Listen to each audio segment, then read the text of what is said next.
My aunt accidentally sent me a video of my family calling me a pathetic failure while I had been paying their bills for years. She should be grateful we even let her at the table, my sister laughed. I stayed completely silent until the next payment was due. My name is Nia, and I am 32 years old. For a decade, I played the role of the quiet disappointment in my family, letting them believe I was just a low-level clerk, struggling to get by. What they did not know was that their entire life of luxury was built on my invisible foundation. Before I continue this story, let me know where you are watching from in the comments below.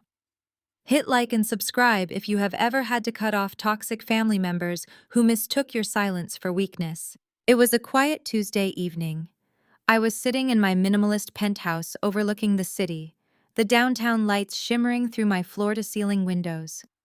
I was curled up on my custom Italian leather sofa, enjoying a rare moment of peace after a brutal week of corporate negotiations. The quiet hum of the city far below was the only sound in the room. Then my phone buzzed on the glass coffee table. It was a notification from the Washington family group chat.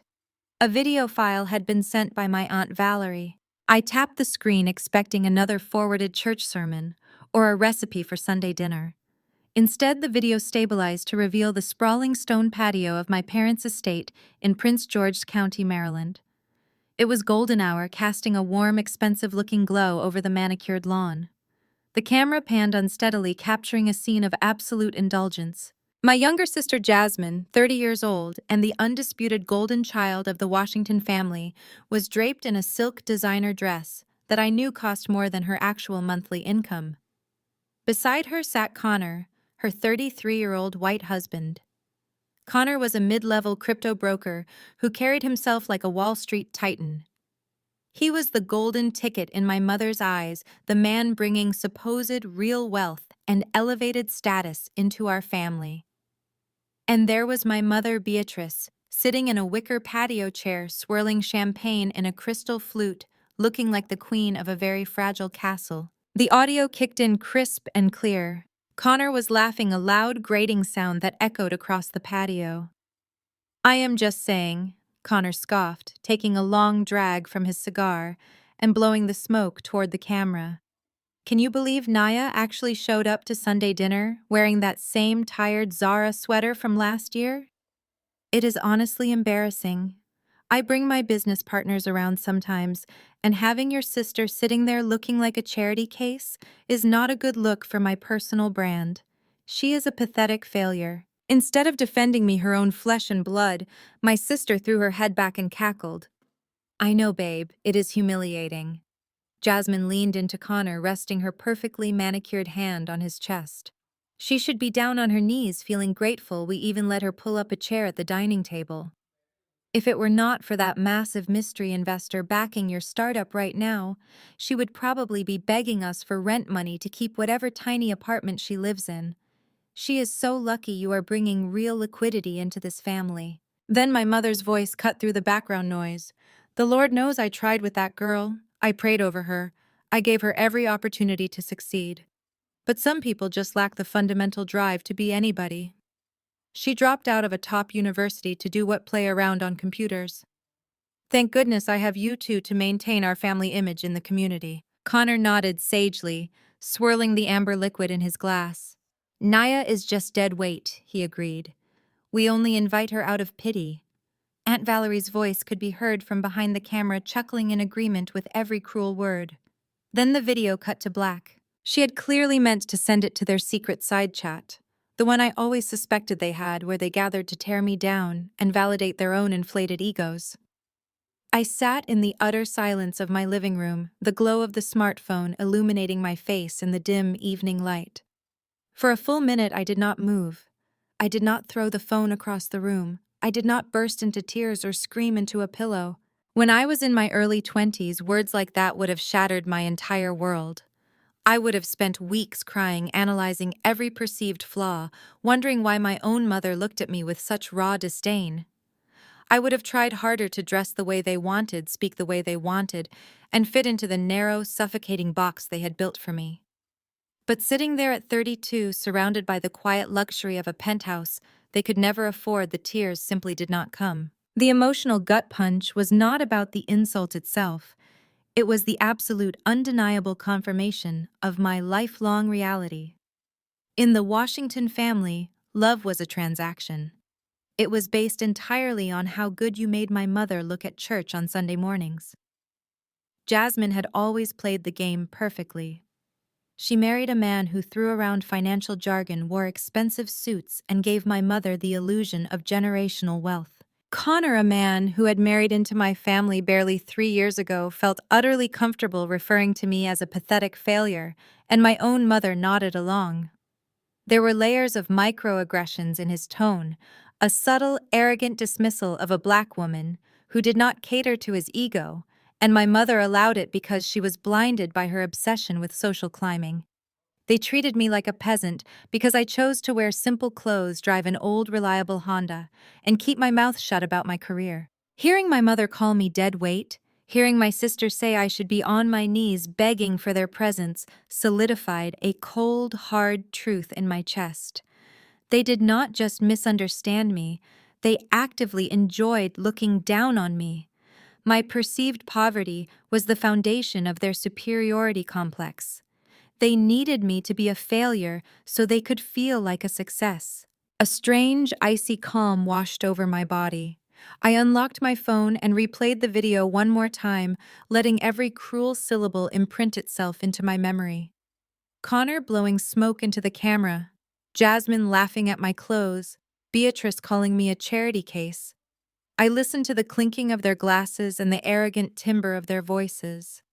I locked the screen and placed the phone gently back on the glass table. The sting of their betrayal was quickly being replaced by a surge of pure, unadulterated power because they had no idea who they were actually talking about. I stood up from the sofa and walked down the long, quiet hallway of my penthouse, my bare feet padding softly against the heated Brazilian oak floors. I stepped into my home office, a space that was a testament to quiet, ruthless success. A custom-built solid walnut desk dominated the center of the room, flanked by floor-to-ceiling bookshelves and a wall of glass that offered a panoramic, unobstructed view of the city skyline. There were no cheap motivational posters or flashy displays of wealth here.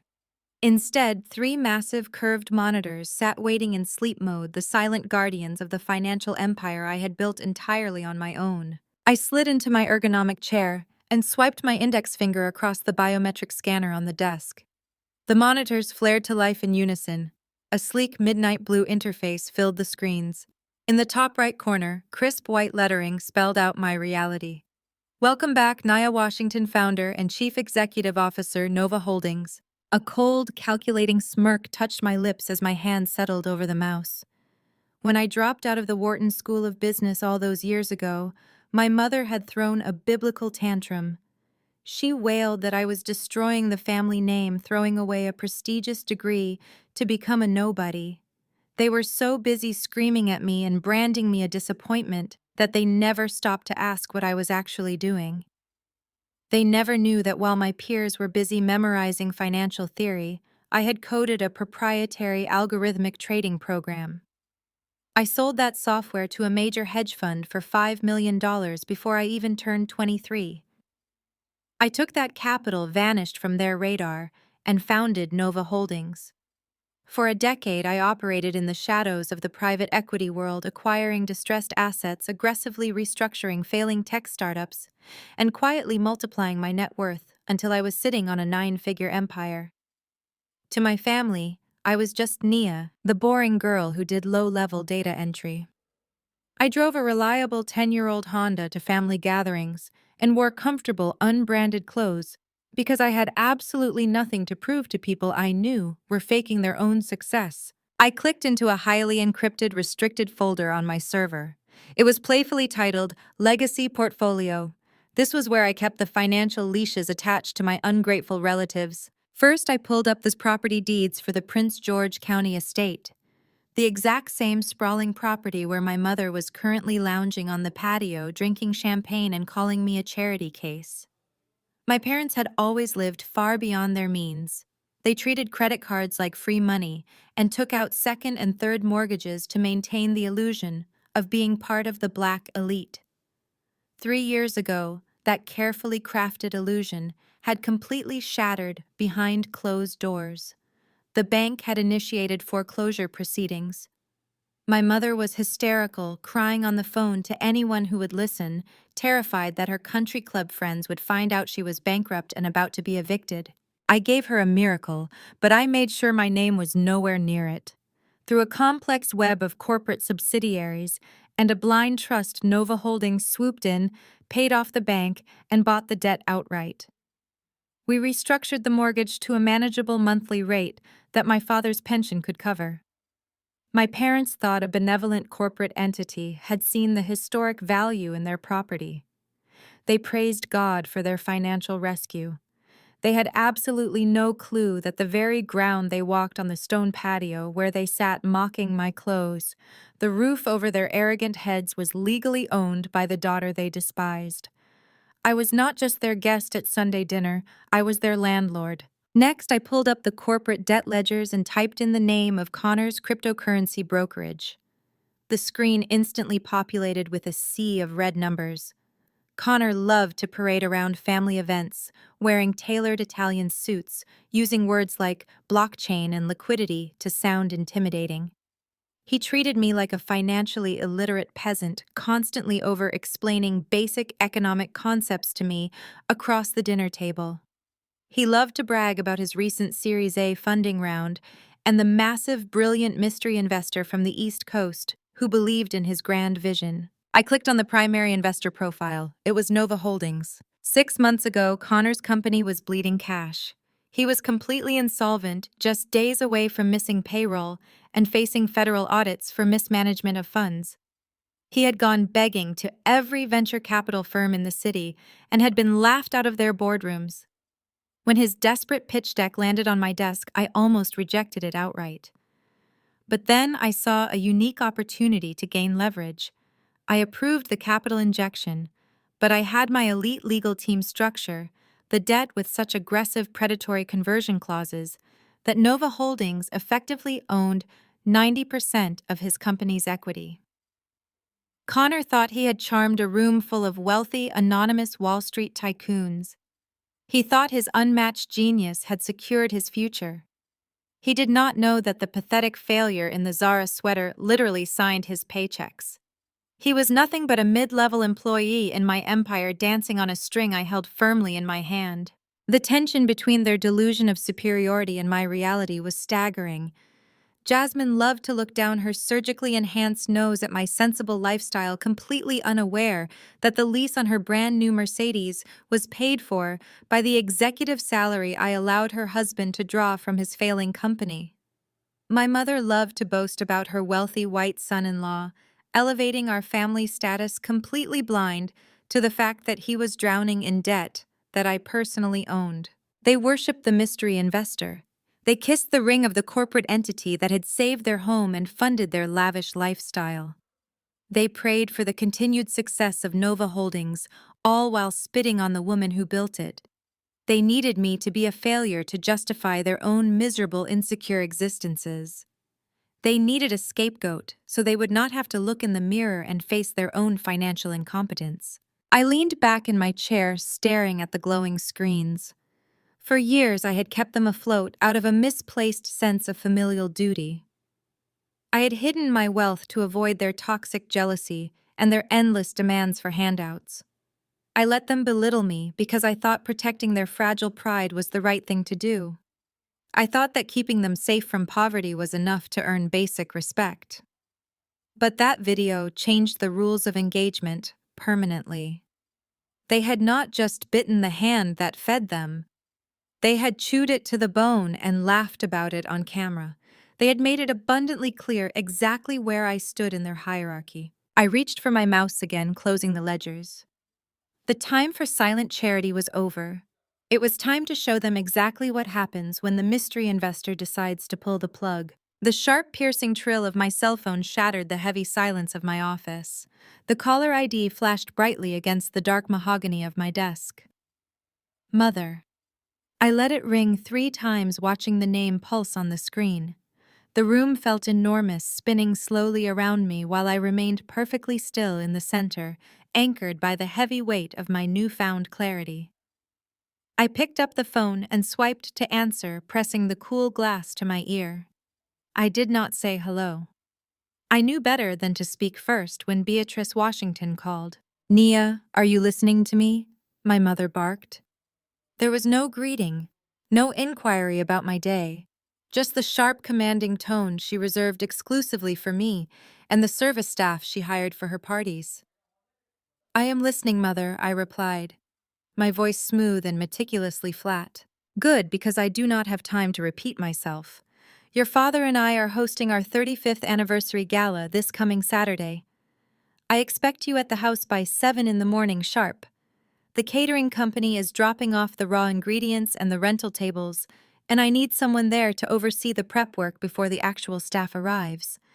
You need to make sure the floral arrangements are sorted and the patio is spotless." She paused, not to let me answer but to take a breath before delivering the real reason for her call. And Nia listened to me very carefully. "Connor has invited some extremely important people to this event. He is bringing associates tied to the investment firm that is backing his company. These are people with real money, people who operate on a level you cannot even comprehend. I need everything to be absolutely flawless. I do not want you wandering around the main dining hall or the terrace bringing down the atmosphere. Wear something presentable for once, nothing baggy or faded, but stay in the kitchen or the back corridors once the guests arrive. Do not try to mingle, do not embarrass us, do you understand?" I stared straight ahead at my monitors. The glowing blue interface of the Nova Holdings portfolio was still open, displaying the exact financial ruin Connor would face if I simply closed my laptop. My mother was ordering me to hide like an unwanted servant in a house that I legally owned, so I would not offend the phantom investors that only existed because I willed them to. The absolute audacity of her demands should have infuriated me. Instead, it tasted like pure victory. "I understand perfectly, Mother," I said, keeping my tone flawlessly submissive. "I will be there early to handle the prep work. I will stay in the kitchen and make sure Connor and his guests are not disturbed. I will not embarrass you." "See that you do not," she snapped. "We have an image to uphold. I have to go. Jasmine needs my help picking out a dress. Do not be late on Saturday." The line went dead. She hung up without another word. No thank you. No goodbye. Just the dial tone humming in my ear. I slowly lowered the phone and placed it face down on the desk. I turned my attention back to the massive center monitor.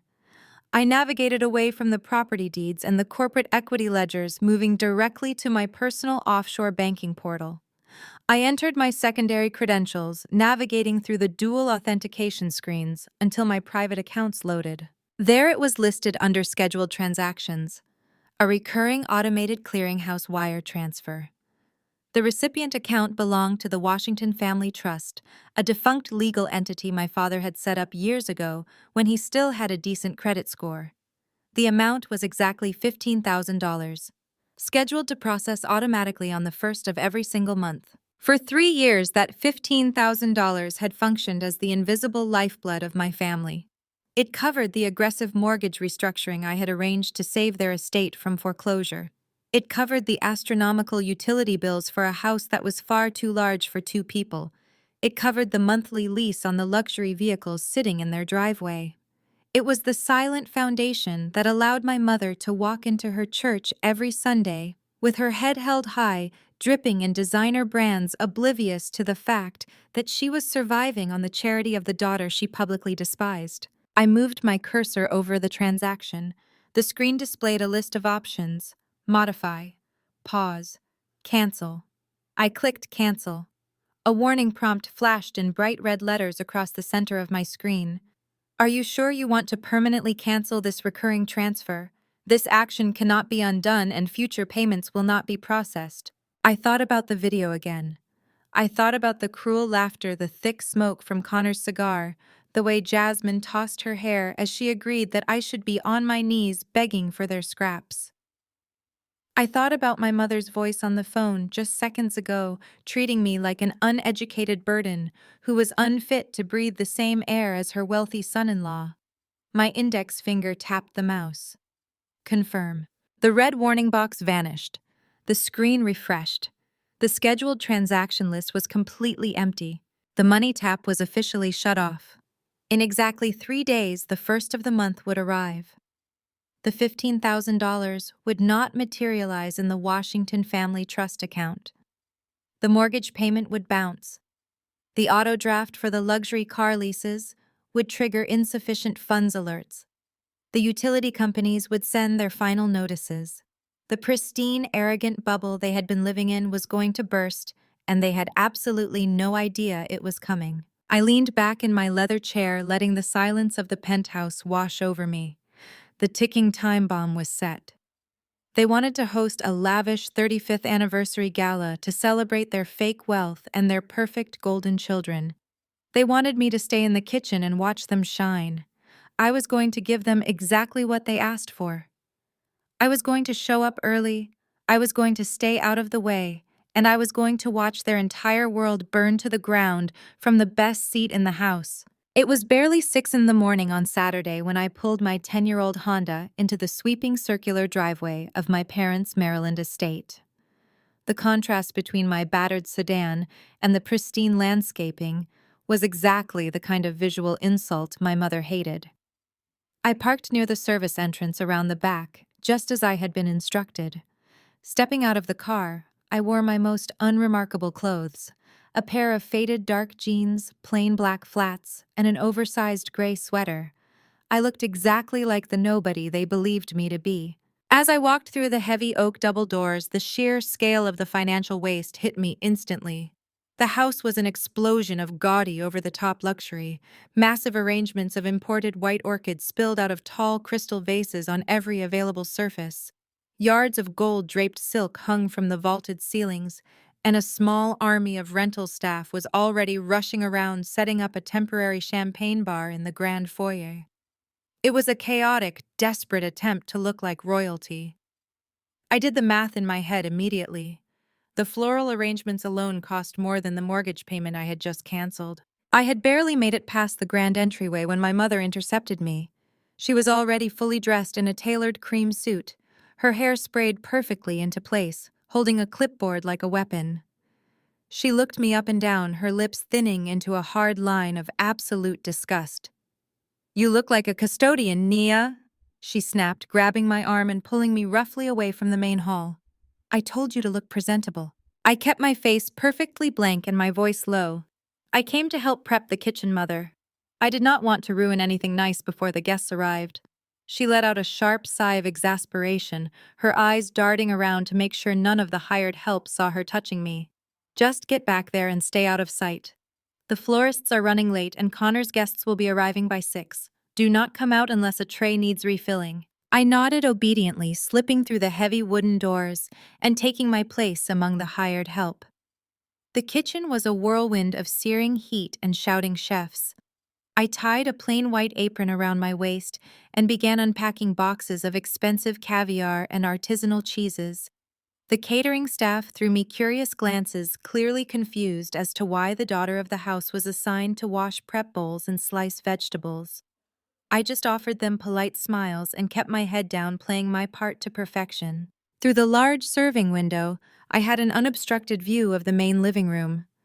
My sister Jasmine was parading around the velvet sofas, dressed in a skin-tight ruby-red gown that screamed new money. She was holding her phone high in the air on a ring light stand, recording a live video for her lifestyle blog. She spun in slow circles to make sure her followers saw the crystal chandeliers and the massive swan ice sculpture melting slowly in the center of the room. I could hear her high-pitched artificial voice carrying over the noise of the busy house. "Welcome to the Washington family estate, guys. Just getting ready for my parents' massive anniversary gala. Generational wealth is all about creating a legacy, and tonight we are celebrating 35 years of absolute Black excellence." I sliced through a block of imported truffle cheese, keeping my smirk carefully concealed. Generational wealth. She was standing in a house legally owned by my holding company, wearing a designer dress leased by her husband's fraudulent cryptocurrency startup. There was absolutely no legacy here, only a massive mountain of hidden debt and delusions of grandeur. In the corner of the room, far enough from Jasmine's camera, but close enough to the alcohol station, sat Aunt Valerie. She was already sipping a mimosa, whispering aggressively to one of my mother's snooty country club friends. I watched Valerie point a manicured finger toward the kitchen's swinging doors. I did not need to hear the audio to know exactly what she was saying. She was undoubtedly gossiping about the poor unmarried niece who was relegated to slicing cheese while the real family prepared to entertain high society. Valerie lived for moments like this, thriving on the social hierarchy that placed me firmly at the bottom. For hours I played my assigned role flawlessly. I washed crystal flutes, I arranged silver platters of charcuterie, and I scrubbed granite countertops alongside women who were actually being paid an hourly wage to be there. Every time I stepped out of the kitchen to deliver a tray to the dining room staging area, I was met with invisible barriers of social subjugation. My mother would snap her fingers and point me back to the kitchen the second I set a platter down. Jasmine would roll her eyes and step dramatically out of my way, holding her dress tight against her body, as if my plain gray sweater might somehow infect her with poverty. Through the glass patio doors, I watched Connor pacing the stone terrace. He was shouting financial buzzwords into his phone, waving his unlit cigar around, trying desperately to sound like a titan of industry to whoever was unlucky enough to be on the other end of the line. The catering manager, a stern woman named Maria, eventually noticed the dynamic. She saw the way my mother barked orders at me without making eye contact. She saw me silently taking the heavy lifting so the other staff could focus on presentation. Maria offered me a sympathetic smile and a plate of fresh food in the back pantry, treating me with far more dignity than my own blood relatives ever had. I thanked her graciously, eating quietly, while the madness outside the kitchen doors continued to escalate. I absorbed every dirty look, every condescending order, and every whispered insult from the shadows of the kitchen. The visual and social subjugation was explicitly meant to break my spirit, to remind me of my lowly place at the bottom of the Washington family hierarchy. They wanted me to feel small, surrounded by their massive display of wealth. They wanted me to look at the gold silk and the orchids and feel an overwhelming sense of inadequacy. But as I stood over a commercial stainless steel sink washing their dirty prep bowls, while the house buzzed with arrogant energy, I felt absolutely no shame. I felt an exhilarating, intoxicating sense of control. I watched them parade around their sinking ship, completely blind to the massive iceberg sitting right in the kitchen. I silently evaluated the cost of every single extravagant item they had rented for the evening, knowing full well that when the invoices came due next week, their bank accounts would decline every single charge. The afternoon bled into early evening, and the atmosphere in the house shifted from frantic preparation to arrogant anticipation. The string quartet arrived and began tuning their instruments in the foyer. The valet attendants lined up in the driveway, waiting for the luxury cars of Connor's supposed wealthy backers to roll in. My mother swept through the kitchen one last time, spraying a cloud of heavy, expensive perfume into the air. She stopped right in front of me, glaring at my damp apron. "The guests are arriving in 15 minutes, she hissed, her voice vibrating with manic energy. "Do not let me catch you in the main hall. If you need to use the restroom, use the one in the basement. I will not have Connor's investors seeing you looking like a street urchin." I simply nodded, wiping my hands on a towel. "Enjoy your evening, Mother. I promise I will not ruin your image." She turned on her heel and marched back into her fantasy world. I leaned against the cool stainless steel counter, listening to the first notes of classical music drift through the house. The party was starting. The victims were taking the stage, and I was exactly where I wanted to be. The French doors leading out to the stone terrace were propped open, allowing the cool evening breeze to mix with the heavy scent of expensive cologne and roasted duck. Maria, the catering manager, nudged my shoulder and handed me a heavy silver tray loaded with caviar-stuffed mushrooms. She gave me a sympathetic look, silently signaling that it was my turn to brave the lion's den. I balanced the tray on one hand and stepped out into the fading twilight. The patio was packed with my extended family, but the center of gravity was unmistakably anchored around Connor. He stood near the edge of the infinity pool, an unlit Cuban cigar clamped between his teeth, holding court with a captivated audience of my uncles and older male cousins. He wore a tailored navy suit that fit a little too snugly around his shoulders, projecting the exact image of a man desperate to look like old money. As I glided silently toward the group offering appetizers to the guests on the periphery, his loud grating voice easily overpowered the soft classical music drifting from the foyer. "You have to understand the macroeconomic climate right now," Uncle Marcus Connor was saying, gesturing expansively with his crystal whiskey glass. "Retail investors are getting absolutely slaughtered in the current market. But when you operate at my level, it is a completely different game. It is all about institutional backing. You secure a whale and you let them move the market for you." Uncle Marcus, a retired postal worker who had poured his life savings into a modest pension, nodded along as if Connor were imparting divine wisdom. My cousin David, who was currently drowning in student loan debt, looked at Connor with pure, unadulterated awe. It was a masterclass in manipulation. Connor loved nothing more than using flashy financial jargon to intimidate the black men in my family, establishing himself as the undisputed patriarch and financial savior of the Washington clan. I stepped closer, lowering the silver tray so Uncle Marcus could take a mushroom. Connor did not even acknowledge my presence. He looked right through me, viewing me as just another piece of the catering equipment. "Take my latest funding round, for example," Connor continued, puffing his chest out. "I just locked in a massive capital injection from Nova Holdings. They are a ghost fund out of the East Coast, completely ruthless billionaire status. They do not just give their money to anyone, they look for visionary leadership. When they saw my proprietary blockchain infrastructure, they practically begged to get in on the ground floor. It takes a very specific high-level financial literacy to swim with sharks like that. Most people simply do not have the intellectual capacity to survive in those boardrooms." I stood perfectly still, letting the weight of his absolute delusion wash over me. The audacity was breathtaking. He had never stepped foot in a Nova Holdings boardroom.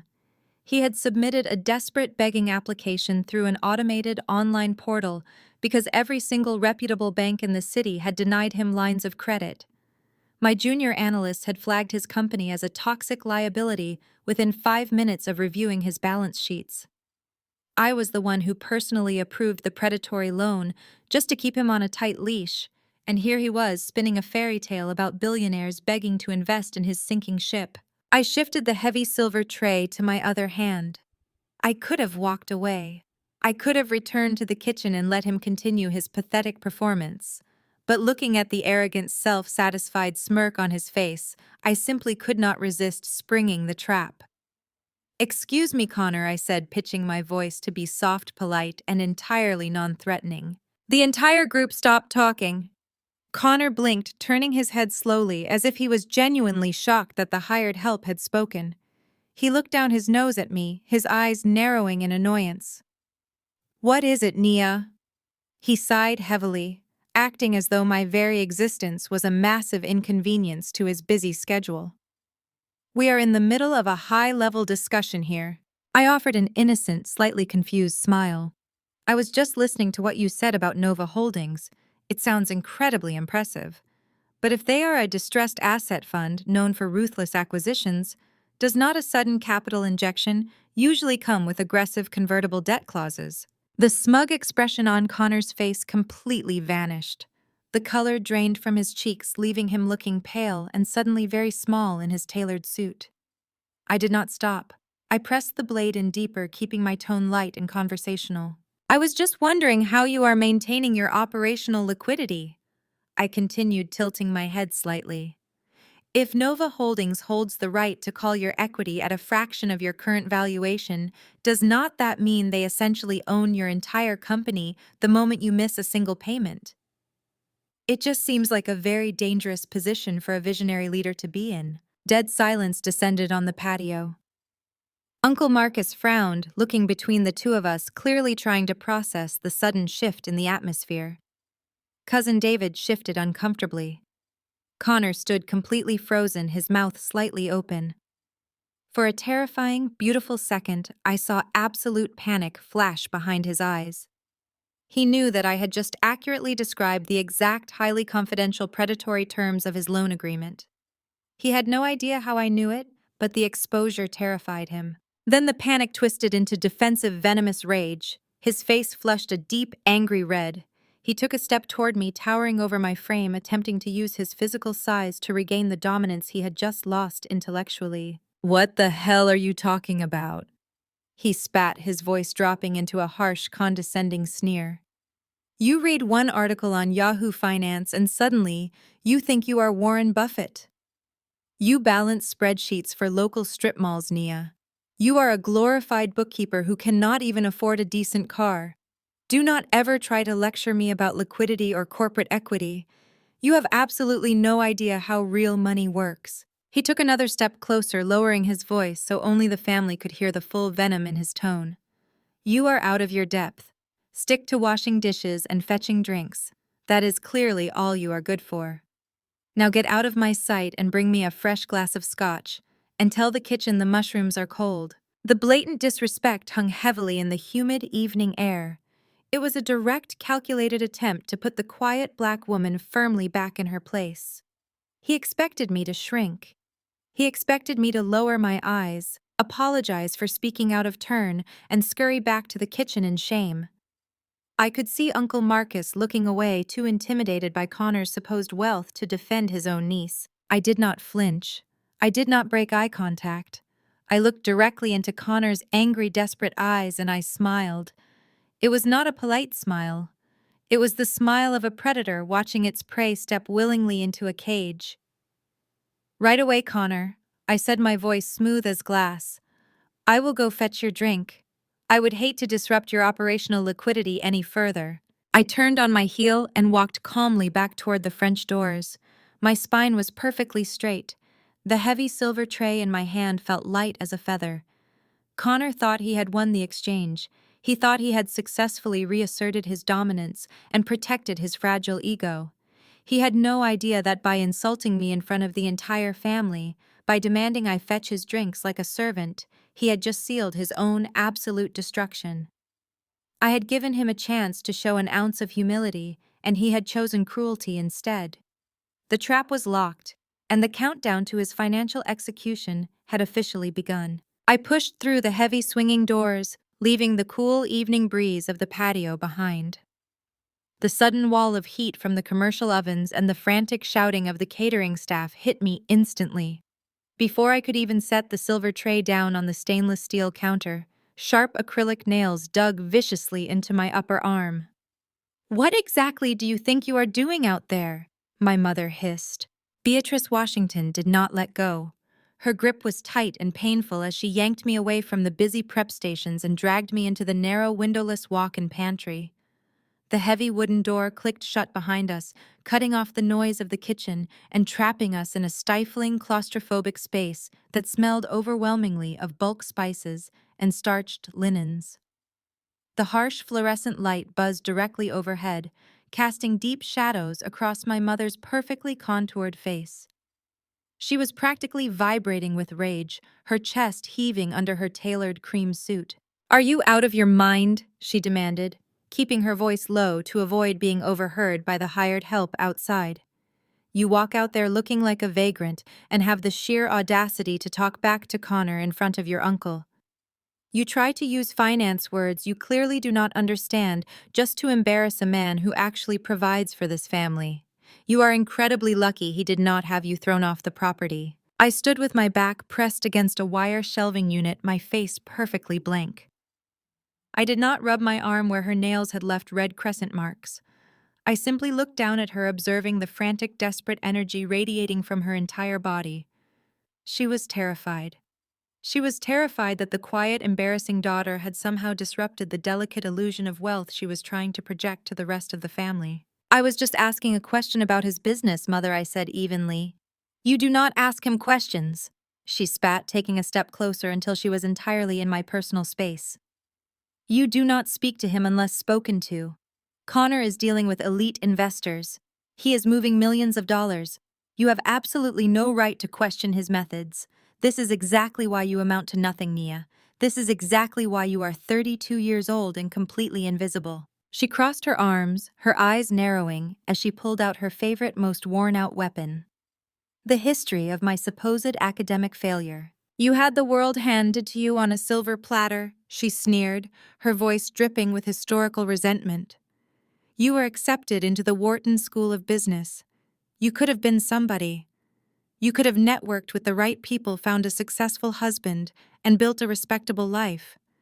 Instead, you threw it all away to play on computers in your bedroom. You humiliated your father and me.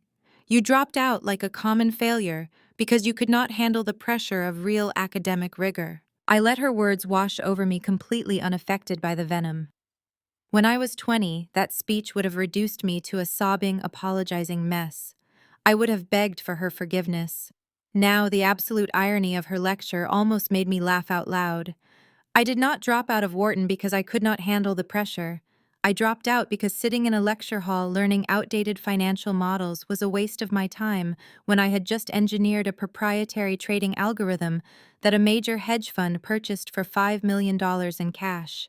I took that $5 million and turned it into an empire while my mother was busy organizing church bake sales and pretending to be rich. The woman lecturing me about business acumen was currently standing in a pantry she did not own, defending a son-in-law whose company I was actively foreclosing on, all while wearing a designer suit she purchased with money I secretly wired into her checking account. "Look at your sister," my mother continued, pointing a manicured finger toward the closed pantry door. "Look at the life Jasmine has built." Jasmine understood the assignment. She secured a man who commands respect. A man who brings real liquidity to the table and elevates this entire family. She is upstairs right now touching up her makeup in a master suite while you are down here washing dishes in an oversized sweater. You are bitter. You are jealous because you have nothing. No husband, no career, just a miserable little life. And you are trying to project your own failures onto Connor because you cannot stand to see Jasmine succeeding where you failed. Her words were meant to eviscerate me. She was intentionally trying to trigger every childhood insecurity I ever had. It was deep, targeted emotional manipulation, an attempt to force me back into submission by weaponizing the golden child dynamic she had cultivated since we were children. She needed me to feel small. She needed me to believe that my worth was tied entirely to her approval and Jasmine's superiority. I looked at my mother, really looked at her. I saw the sweat beading on her forehead under the harsh fluorescent light. I saw the desperate, panicked way she clung to the idea of Connor's wealth because she knew her own bank accounts were empty. She was a hollow, terrified woman holding onto a sinking ship, berating the only person holding the life preserver. "I will not warn you again, Naya," she said, leaning in close, her tone deadly serious. "You will go back out there. You will keep your head down. You will not speak to Connor, and you will certainly not speak to his investors when they arrive. If you ruin this night, if you embarrass me one more time, I will personally see to it that you are cut off from this family forever. You will not be welcome in this house again." The threat of being cut off from a family I was financially supporting was the ultimate punchline to a joke only I understood. She had no idea that I had already cut them off. She had no idea that the $15,000 wire transfer she relied on to survive had been permanently canceled 2 days ago. She had no idea that the house she was threatening to banish me from was legally my property. I let a moment of heavy silence pass between us. I wanted her to feel the weight of my compliance, to believe she had successfully dominated me. "I understand, Mother," I said, my voice soft, compliant, and perfectly hollow. "I apologize for overstepping. I will stay in the kitchen. I will not ruin your perfect night." Her shoulders relaxed slightly, a triumphant gleam returning to her eyes. She believed she had won. She believed she had successfully put the pathetic failure back in her place. "See that you do," she snapped, smoothing the lapels of her cream suit. "Now get back to the sink. The catering manager needs the dessert plates washed." She turned and pushed open the heavy pantry door, marching back out into the chaos of the kitchen without a backward glance. I stayed in the dim pantry for a few seconds longer, adjusting my plain gray sweater.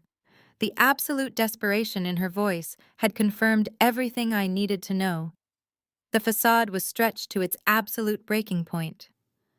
I stepped out of the pantry and walked calmly back to my station at the stainless steel sink.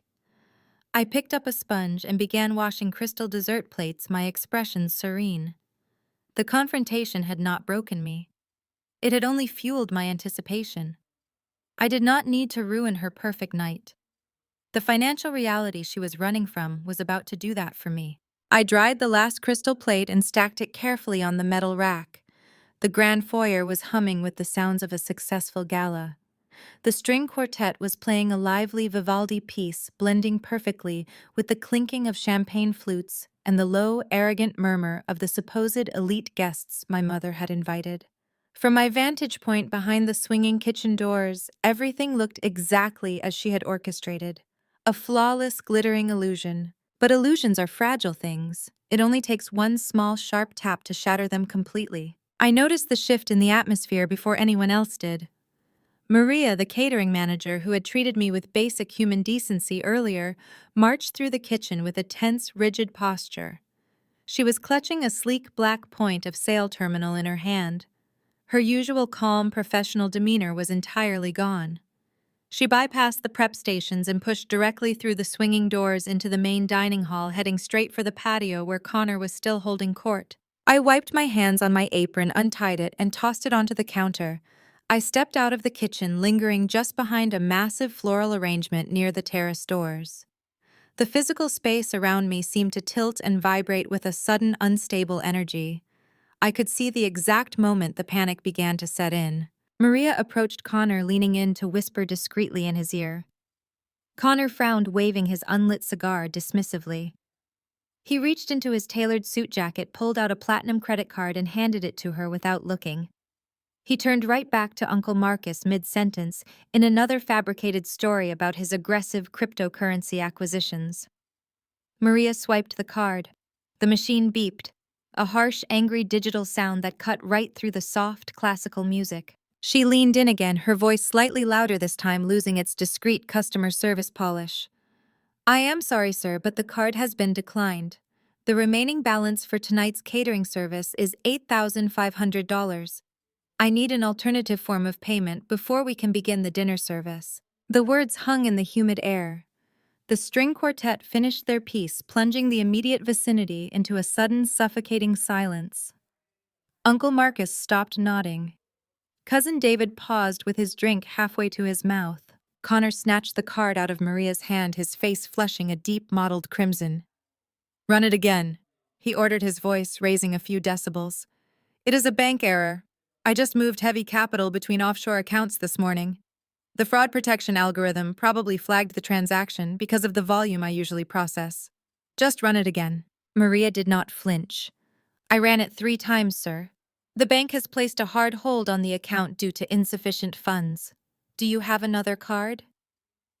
Insufficient funds. The 2 deadliest words you could possibly speak in my mother's house. Beatrice materialized from the crowd like a shark smelling blood in the water. She rushed over, grabbing Connor's arm, her eyes darting frantically toward the wealthy guest standing nearby. Keep your voice down, she hissed at Maria. You are causing a scene. We will write you a check. We do not accept checks for event balances on the day of service, Maria stated firmly, crossing her arms. Company policy. I need a valid credit card or my staff will pack up the hot food right now. Jasmine pushed her way through the crowd, her ruby-red dress swishing aggressively. She looked at Maria with utter contempt, launching into a full-blown tantrum. Do you know who we are? Jasmine shrieked, her voice echoing off the stone walls of the patio. My husband is a CEO. You are ruining my parents' anniversary over a stupid bank glitch. You hired help are all the same, completely incompetent. Fix your broken machine right now, or I will make sure your little catering company is ruined. Connor was furiously tapping on his phone, his hands shaking so badly he almost dropped the device. Sweat began to bead on his forehead, ruining his perfectly styled hair. He was frantically trying to log into his banking app, desperately hoping to find a hidden reserve of cash that did not exist. The walls were closing in on him. The arrogant, wealthy patriarch facade was melting away in front of a live audience, leaving nothing but a panicked, over-leveraged fraud. This was the moment. I stepped out from behind the floral arrangement and walked directly into the center of the patio. I ignored my mother's horrified gasp. I ignored the way she frantically gestured for me to go back to the kitchen. I walked right up to the small, chaotic circle they had formed. "Is there a problem here?" I asked, my voice calm, projecting a quiet, unshakable authority that immediately commanded the space. "Nia, get back inside." My mother spat, her voice trembling with panic. "This does not concern you. It looks like it concerns the dinner service," I replied smoothly. I turned to the catering manager.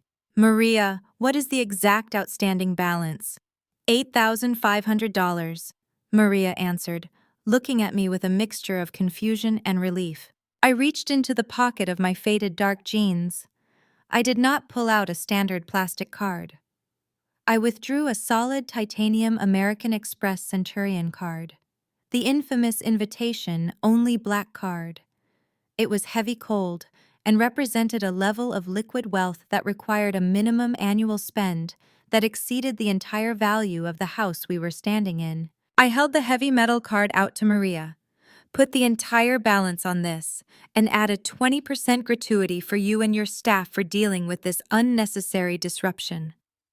Maria took the card, her eyes widening slightly at the sheer weight of it. She inserted it into the terminal. Connor stared at the black card, his jaw practically hitting the stone floor. He knew exactly what that card was. Every finance bro on the planet idolized that piece of titanium. He looked from the machine up to my plain gray sweater and back down to the machine. His brain was actively short-circuiting. Jasmine let out a nervous, breathless laugh. "Nia, what are you doing? That card is probably going to decline too. Stop trying to show off with some fake prop." The machine chimed. It was not the harsh, angry beep of a rejection. It was the soft, musical ring of an approved transaction. Maria pulled the receipt from the top of the machine and handed me a pen. I signed my name with a quick, fluid motion. "Thank you, Miss Washington," Maria said respectfully, handing the heavy card back to me. "The dinner service will begin in 5 minutes." And I slid the card back into my pocket. The silence on the patio was deafening. My mother looked like she had just seen a ghost. Uncle Marcus was staring at me with his mouth wide open. The quiet, invisible daughter had just casually dropped $10,000 to save their high society event without batting an eye. I took a slow, deliberate step toward Connor. He was frozen, entirely stripped of his arrogant bravado. He smelled like stale sweat and cheap cigars. The panic radiating from him was palpable. I leaned in close, bringing my face just inches from his ear. I dropped my voice to a sharp, icy whisper, ensuring that only he could hear the absolute venom in my words. "Did your mystery investor forget your allowance this month, Connor?" I whispered. "Or did you finally realize that using a crypto startup as a personal piggy bank has consequences?" Connor flinched as if I had physically struck him. He stumbled backward, his eyes wide with absolute primal terror. I knew. He realized in that exact second that I knew everything. I was not just the pathetic sister-in-law. I possessed insider knowledge of his fraudulent company that no one else in the world should have access to. I did not wait for him to respond. I did not need to. I gave Jasmine a tight, polite smile, nodded at my completely paralyzed mother, and turned around. I walked back through the French doors, stepping into the cool, air-conditioned comfort of the main house. I left them standing on the patio in a state of deep, unsettling dread. The first crack in their perfect, arrogant facade had been made public. I had flexed my power, and the terrifying realization of their own financial impotence was finally sinking in. The party would continue tonight, but the psychological torture had officially begun. 2 days later, the remnants of the 35th anniversary gala lay scattered across my parents' estate like the ruins of a fallen empire. I could easily picture the scene. Wilted white orchids drooping in their crystal vases, sticky champagne residue coating the stone patio, and a mountain of unpaid vendor invoices sitting on the marble kitchen island. The intoxicating arrogance that had fueled their weekend had completely evaporated, replaced by the crushing, inevitable hangover of financial ruin. It was Monday morning, the first of the month. I sat in my downtown penthouse office, a steaming cup of black coffee resting on my walnut desk. My 3 monitors were awake and glowing with real-time financial data. I pulled up the Washington Family Trust ledger. The incoming deposit history showed a glaring, beautiful zero. The $15,000 wire transfer that had artificially sustained their lives for 3 years had officially failed to launch. The safety net was gone, and gravity was about to do its job. The domino effect started exactly at 10 in the morning. My cell phone vibrated across the desk. The caller ID flashed Jasmine's name. I let it ring twice, taking a slow sip of my coffee before answering. I did not say a word, simply waiting for her to speak. "Nia, I need you to give me the numbers on that black card you used at the party," Jasmine demanded. Her voice was breathless, completely stripped of its usual slow, condescending drawl. She sounded frantic, like a cornered animal. I leaned back in my ergonomic chair. "Good morning to you too, Jasmine. I am afraid I cannot do that." "Stop playing games, Nia," she snapped, her panic escalating into high-pitched anger. "I am sitting in the management office of the Mercedes dealership. They are refusing to hand over the keys to my new AMG SUV because the lease auto draft bounced this morning. They are threatening to call the police and report the vehicle stolen if I try to drive it off the lot. Connor is not answering his phone, and my personal debit card just declined for a $6 coffee. I know you have a sugar daddy, or whoever gave you that Centurion card. I just need you to float me $3,000 until Connor fixes this bank glitch." The absolute audacity of her assumption would have offended me a week ago.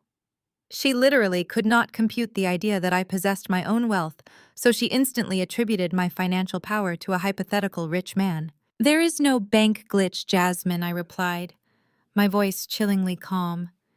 "And there is no sugar daddy. I am not authorizing a single cent for your luxury car lease. I highly suggest you call an Uber to get home before the dealership manager makes good on that threat to call the authorities." "You selfish, miserable witch," she screamed into the receiver.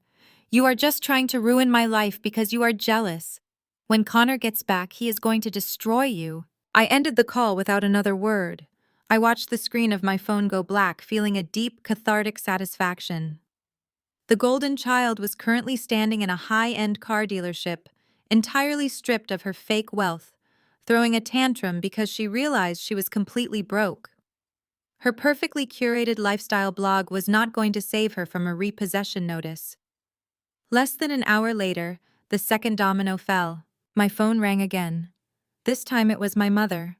I answered and was immediately met with the sound of hyperventilating.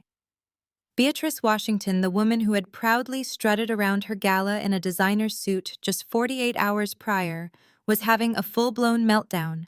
"Nia, something is terribly wrong." My mother gasped, her words tumbling over each other in absolute hysteria. "The trust fund deposit did not hit the account this morning.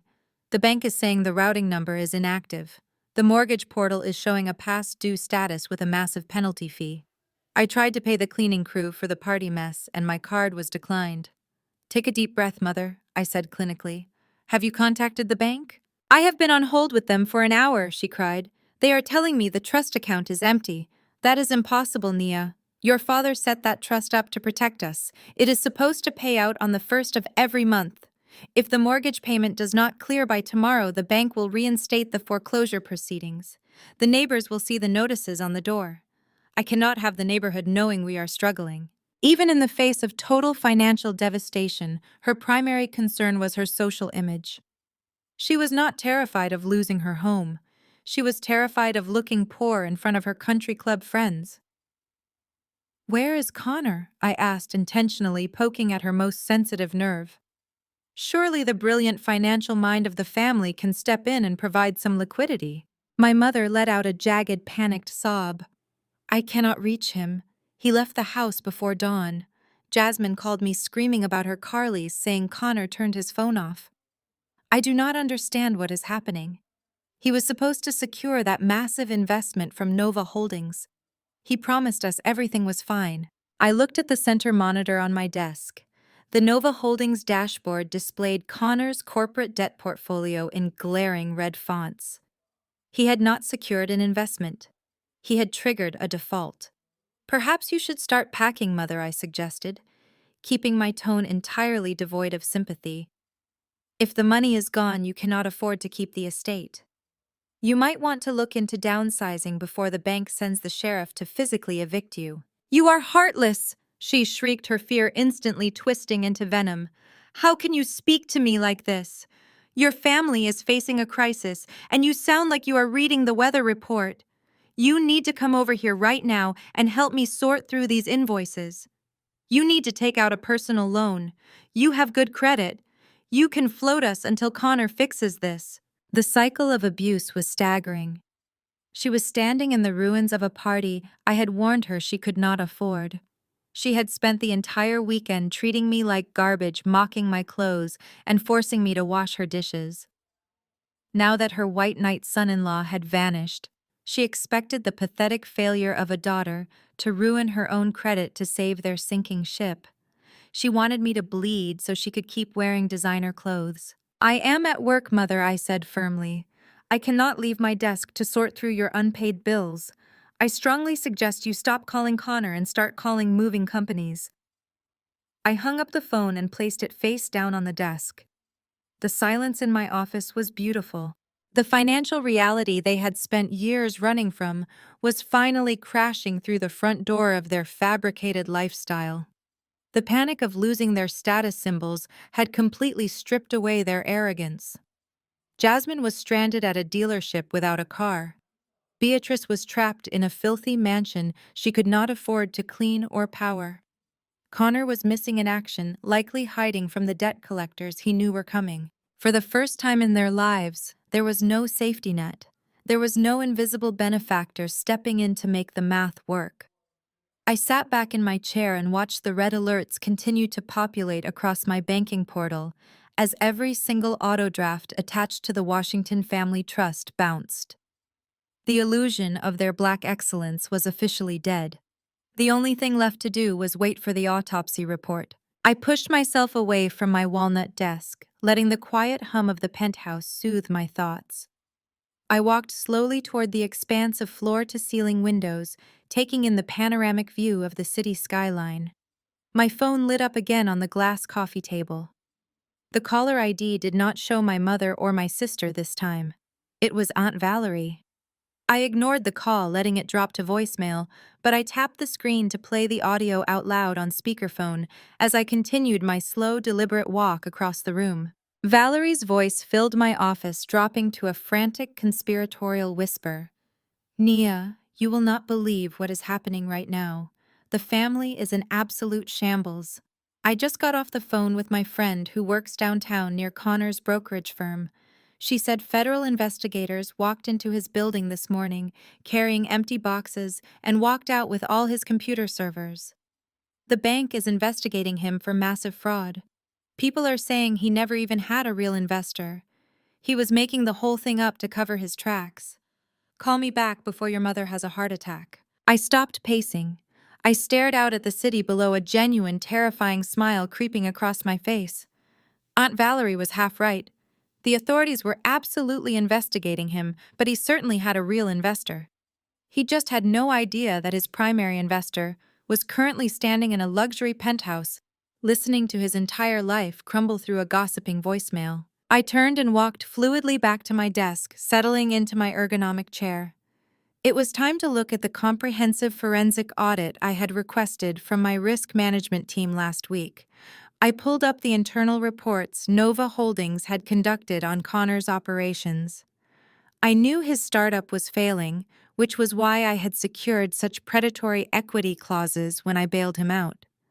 But as I scrolled through the accounting details, the true depth of his depravity came into sharp, horrifying focus. This was not just poor business management. This was calculated, blatant criminal activity. I opened the cross-referenced ledgers between his corporate accounts and the Washington Family Trust. A few months ago, my mother, completely blinded by her worship of her white son-in-law, had granted Connor full signatory access to the family trust. She actually believed he was using his financial genius to grow the $15,000 I secretly wired them every month. The audit told a vastly different story. For the past 6 months, Connor had not paid a single dime toward my parents' mortgage. He had let the property slip into severe delinquency, racking up massive penalty fees, while my mother paraded around her country club acting like a billionaire. Instead of maintaining the estate, he had been systematically siphoning my $15,000 monthly deposits, combining them with the corporate capital Nova Holdings had injected into his startup. I traced the diverted funds through a maze of shell accounts and offshore transfers.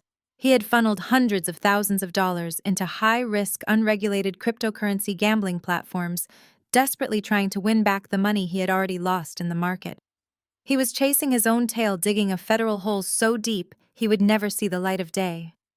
He was literally taking the money I bled to earn, the money meant to keep a roof over my ungrateful parents' heads, and throwing it into a digital incinerator. But the financial betrayal did not stop at digital gambling.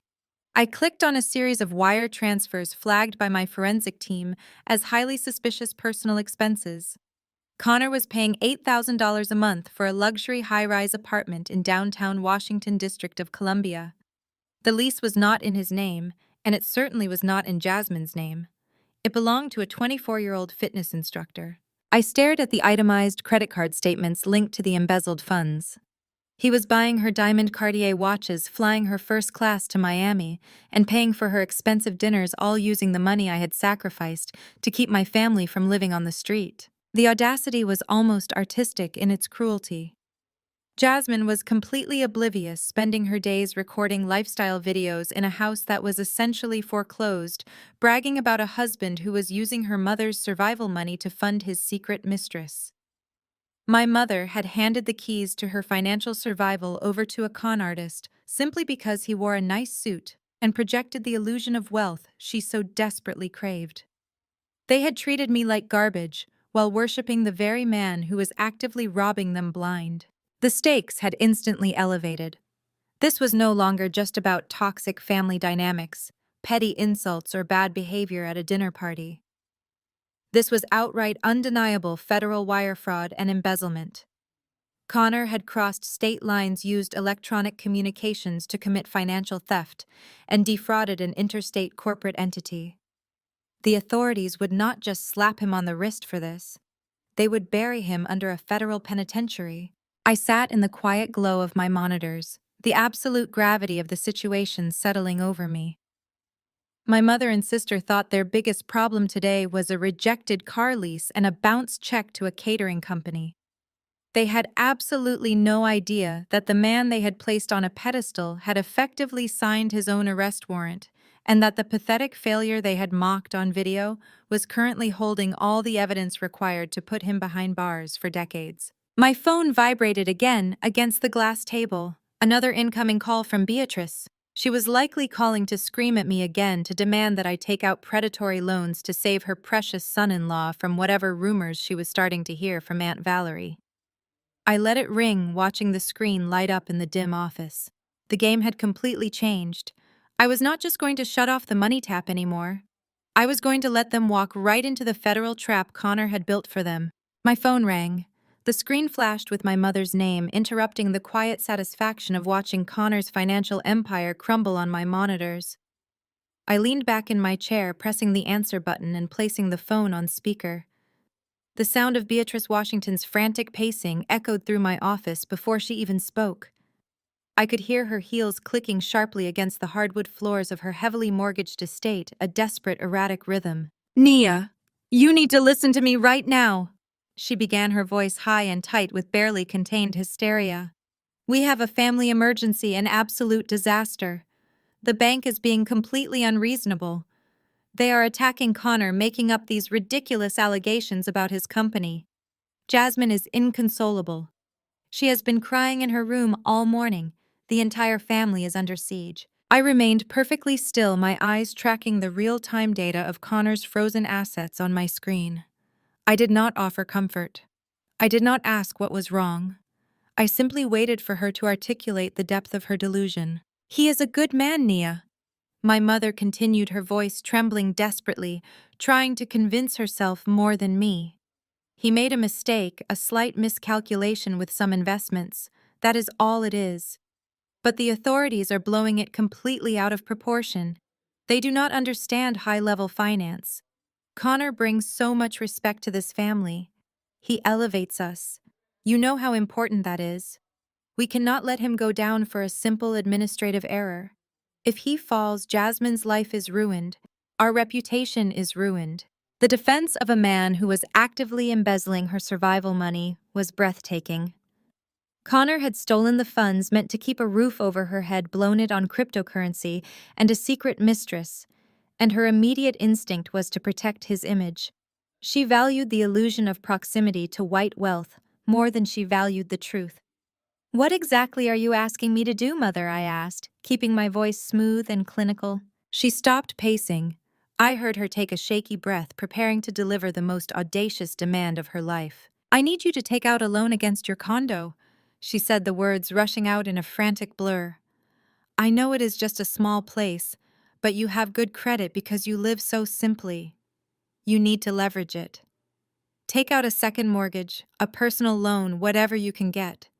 We need liquid cash to hire a high-powered defense attorney for Connor and to settle these immediate debts before the bank forecloses on this house." I let the silence stretch out, allowing the absolute absurdity of her request to hang heavily in the air between us. "You want me to mortgage my home to pay for Connor's legal defense?" I repeated slowly, ensuring there was no misunderstanding. "Yes." My mother snapped, her panic instantly converting into aggressive entitlement. "You are single, Nia. You have no children. You have no real responsibilities. Jasmine has a husband, a life to maintain. She has a public image. It is your duty as her sister to step up when she is in crisis. You owe this family. We raised you. We gave you everything, and you have just been sitting in that cheap little condo doing nothing with your life. This is your chance to actually contribute something meaningful. You need to save your sister's marriage." The betrayal was profound, yet entirely predictable. In Beatrice Washington's twisted hierarchy, my life, my stability, and my hard-earned security were completely expendable. I was nothing more than a resource to be drained to protect the golden child and her fraudulent husband. She was willing to throw me into predatory debt, to risk my home, all to preserve the facade of Connor's success. She did not care if I ended up on the street as long as Jasmine could keep up appearances at the country club. I looked at the glowing blue interface of Nova Holdings. I looked at the exact total of the debt Connor had accumulated, debt that I personally owned. I felt no anger, no sadness, just cold, absolute resolve. The final thread of familial obligation severed cleanly in my mind. "I understand, Mother," I said, my voice dropping to a soft, compliant murmur. "I understand exactly what needs to be done." "Oh, thank God," she exhaled, a ragged sound of relief. "I knew you would see reason. I knew you would not let this family fall apart. I have already spoken to the family lawyer, Richard. He is drawing up the necessary paperwork for you to assume some of these immediate liabilities. It is complicated, high-level financial stuff, but Connor and Richard will handle the details. You just need to sign." "I am sure Connor has a very creative way of handling the details," I replied smoothly. "When do you need me?" Sunday night, she commanded, her tone returning to its usual arrogant snap, now that she believed she had secured her safety net. "We are gathering the extended family at the house to show a united front. Richard will be here with the contracts. Do not be late, Nia. And please dress decently. We are dealing with serious legal professionals." "I will be there Sunday night, Mother," I promised. "I will bring everything necessary to settle Connor's debts once and for all." I ended the call. I sat in the quiet luxury of my penthouse, a slow, dangerous smile spreading across my face. She wanted me to sign papers. She wanted me to save her precious son-in-law. She was gathering the entire family to witness my financial submission. She had laid the perfect stage for her own destruction.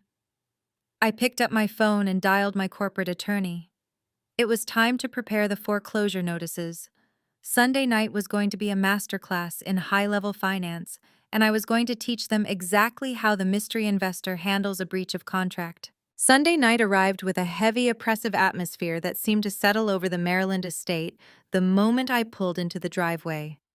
The luxury cars of my extended family lined the circular drive, a familiar display of manufactured success. I parked my Honda near the back, feeling a quiet thrill at the sheer predictability of it all. I stepped out dressed in a sharp, impeccably tailored black suit that cost more than the car I had just parked. It was a subtle shift in my usual attire, a silent declaration that the rules of engagement had changed. The grand living room felt uncomfortably crowded when I entered. A wide, sweeping glance revealed my family arranged like actors on a stage. Beatrice paced near the fireplace, clutching a glass of wine, her face a mask of strained elegance. Jasmine sat rigidly on a velvet sofa, dabbing her eyes with a tissue, playing the role of the distraught, supportive wife to perfection. Uncles, aunts, and cousins murmured in hushed, anxious tones, casting nervous glances toward the center of the room. And there was Connor leaning casually against the mahogany coffee table, attempting to project an air of calm authority. He wore a crisp white shirt, the collar unbuttoned, trying to look like a man simply managing a minor inconvenience rather than a criminal facing federal ruin. Beside him sat Richard, the family lawyer, a man whose ethics were as flexible as his billing rates. "Ah, Nia," Connor said, his voice dripping with forced condescension as he noticed me. "Glad you could finally join us. I know this level of corporate strategy might be a bit overwhelming for you, but we appreciate you stepping up to assist the family." I ignored his patronizing tone, walking slowly into the center of the room. The silence that followed my entrance was absolute. Every eye was fixed on me, waiting for the quiet, compliant daughter to accept her burden. I stopped near the coffee table, looking directly at Connor. "I am here," I stated simply, my voice ringing clear in the tense room. "Let us get this over with." Richard the lawyer cleared his throat and slid a thick stack of legal documents across the polished wood of the table. He adjusted his glasses, refusing to meet my gaze. "These are the assumption of liability contracts, Nia. We have structured them to transfer a specific portion of Connor's immediate corporate debt into a personal loan secured by your condominium. It is a temporary measure, of course, just until Connor's primary investors release the next tranche of funding." Connor smirked, picking up a gold-plated pen and tapping it against the contract. "It is standard bridge financing, Nia. I do not expect you to grasp the nuances of the leverage ratios, but it essentially acts as a buffer. You sign here, the bank releases the hold on my operating accounts, and I will have you fully reimbursed with interest within the quarter. Think of it as your first real investment in a high-growth enterprise." I looked down at the documents.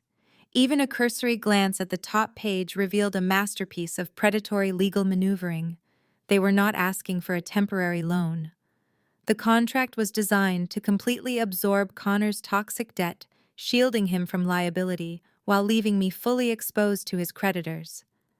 It was a financial death sentence wrapped in legal jargon, presented with a smile by a man who had already stolen my parents' future. Jasmine let out a theatrical sigh from the sofa. "Just sign it, Nia. Do not make this harder than it has to be. Connor has been working all weekend to fix this bank error. We just need to get back to normal." My mother stopped pacing and moved closer, her voice tight with urgent expectation. "We are all counting on you, Nia. This is what family does. We support each other in times of need. Richard has assured us this is the safest route for everyone. Sign the papers so we can put this ugly business behind us." I did not reach for the pen. I stood perfectly still, letting their desperate, entitled demands wash over me. They truly believed I was foolish enough to sign my life away to save a man who had treated me like dirt. They believed their collective pressure, the weight of familial obligation, would break me. Connor let out a short, arrogant laugh, misinterpreting my silence as hesitation. "Look, I know big numbers can be scary when you are used to managing petty cash, but you need to trust the experts here. I handle millions of dollars a day. I navigate complex regulatory environments. You just need to put your name on the line and let me handle the high-level finance. I will take care of everything." I finally moved. I did not pick up the gold pen. Instead, I reached into the sleek leather briefcase I had brought with me. The soft click of the briefcase's latch echoed loudly in the quiet room. I think we have a fundamental misunderstanding of who is handling the high-level finance in this room, Connor. I said, my voice dropping to a smooth, dangerous pitch. I pulled out a thick, heavy folder bound in dark blue leather and dropped it onto the coffee table right on top of his fraudulent contract. The thud of the heavy document seemed to physically jolt the room. Because before I sign anything, I continued my gaze locking onto his suddenly uncertain eyes.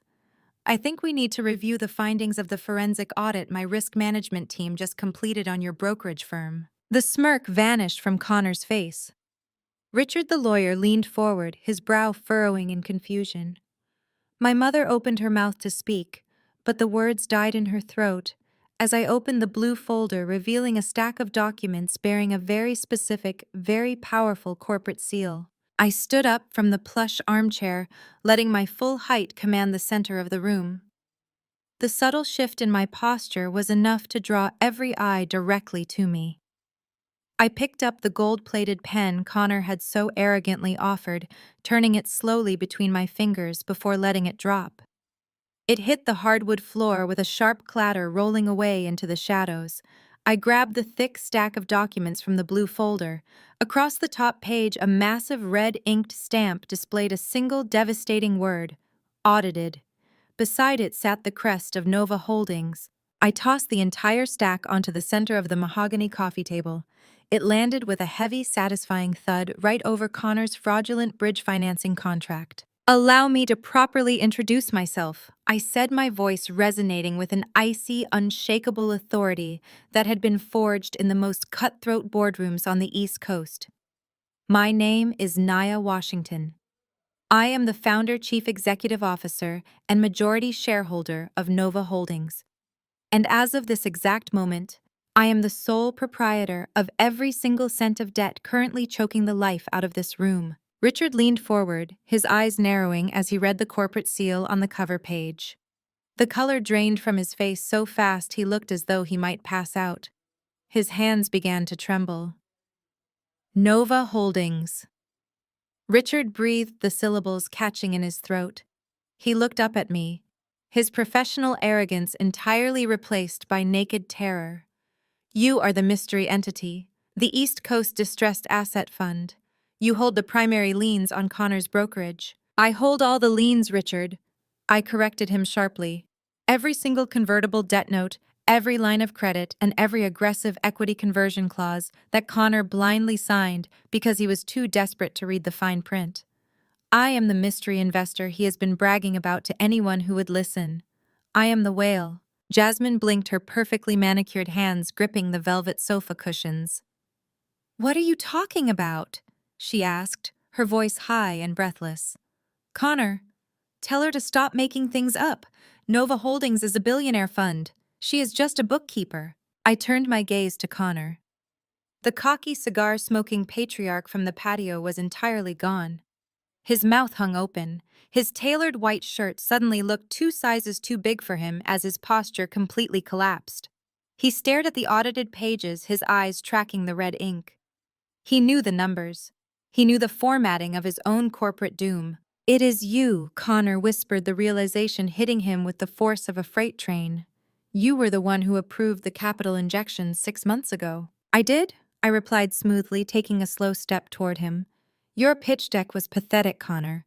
Your balance sheets were a disaster. My junior analysts wanted to throw your application in the trash, but I recognized a unique opportunity. I authorized the cash precisely because I knew your ego would prevent you from understanding the predatory terms of the agreement. You thought you outsmarted the market. You thought you manipulated a room full of anonymous executives. You never once realized you were walking straight into a slaughterhouse built by the exact woman you love to humiliate." My mother finally found her voice, though it lacked its usual sharp, commanding edge. "Nia, this is a very sick joke. You do not own an investment fund. You live in a cheap condo. You drove here in a 10-year-old Honda." "I drove a Honda because stealth is a far more valuable asset than a leased Mercedes." Mother, I stated, not breaking eye contact with Connor. "I live simply because my net worth is tied up in aggressive corporate acquisitions, not depreciating status symbols." I dropped out of Wharton because I sold my first algorithmic trading software for $5 million in cash.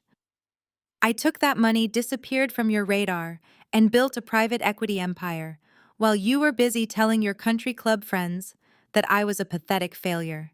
The reality of the situation crashed down on the extended family.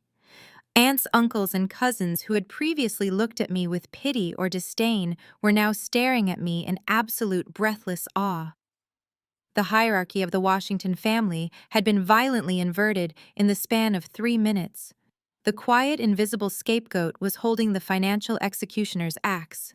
I turned my attention back to Richard, the corrupt family lawyer who was currently trying to quietly slide his fraudulent contract off the table. "Leave it, Richard," I commanded. He froze instantly. "You drafted a document attempting to transfer toxic corporate liabilities onto my personal assets under the guise of family assistance." I continued, stepping closer to the coffee table. "That is a textbook definition of predatory lending and conspiracy to commit wire fraud. Since you clearly failed to conduct due diligence on the entity you were trying to defraud, let me give you some free legal advice. Nova Holdings possesses a legal team that will have you disbarred and facing federal charges before you can even make it to your car." Richard swallowed hard, stepping back from the coffee table, effectively abandoning Connor and Beatrice to their fate. "I was only acting on the information provided by my client," Richard stammered, raising his hands in a gesture of surrender. "I was unaware of the true ownership of the debt. I want no part of this." Richard grabbed his briefcase and backed away toward the foyer, the self-preservation instincts of a cornered rat taking over completely. No one tried to stop him. The grand living room felt suffocatingly silent once again. The absolute shattering of their reality was magnificent to witness. I looked back at Connor and Jasmine.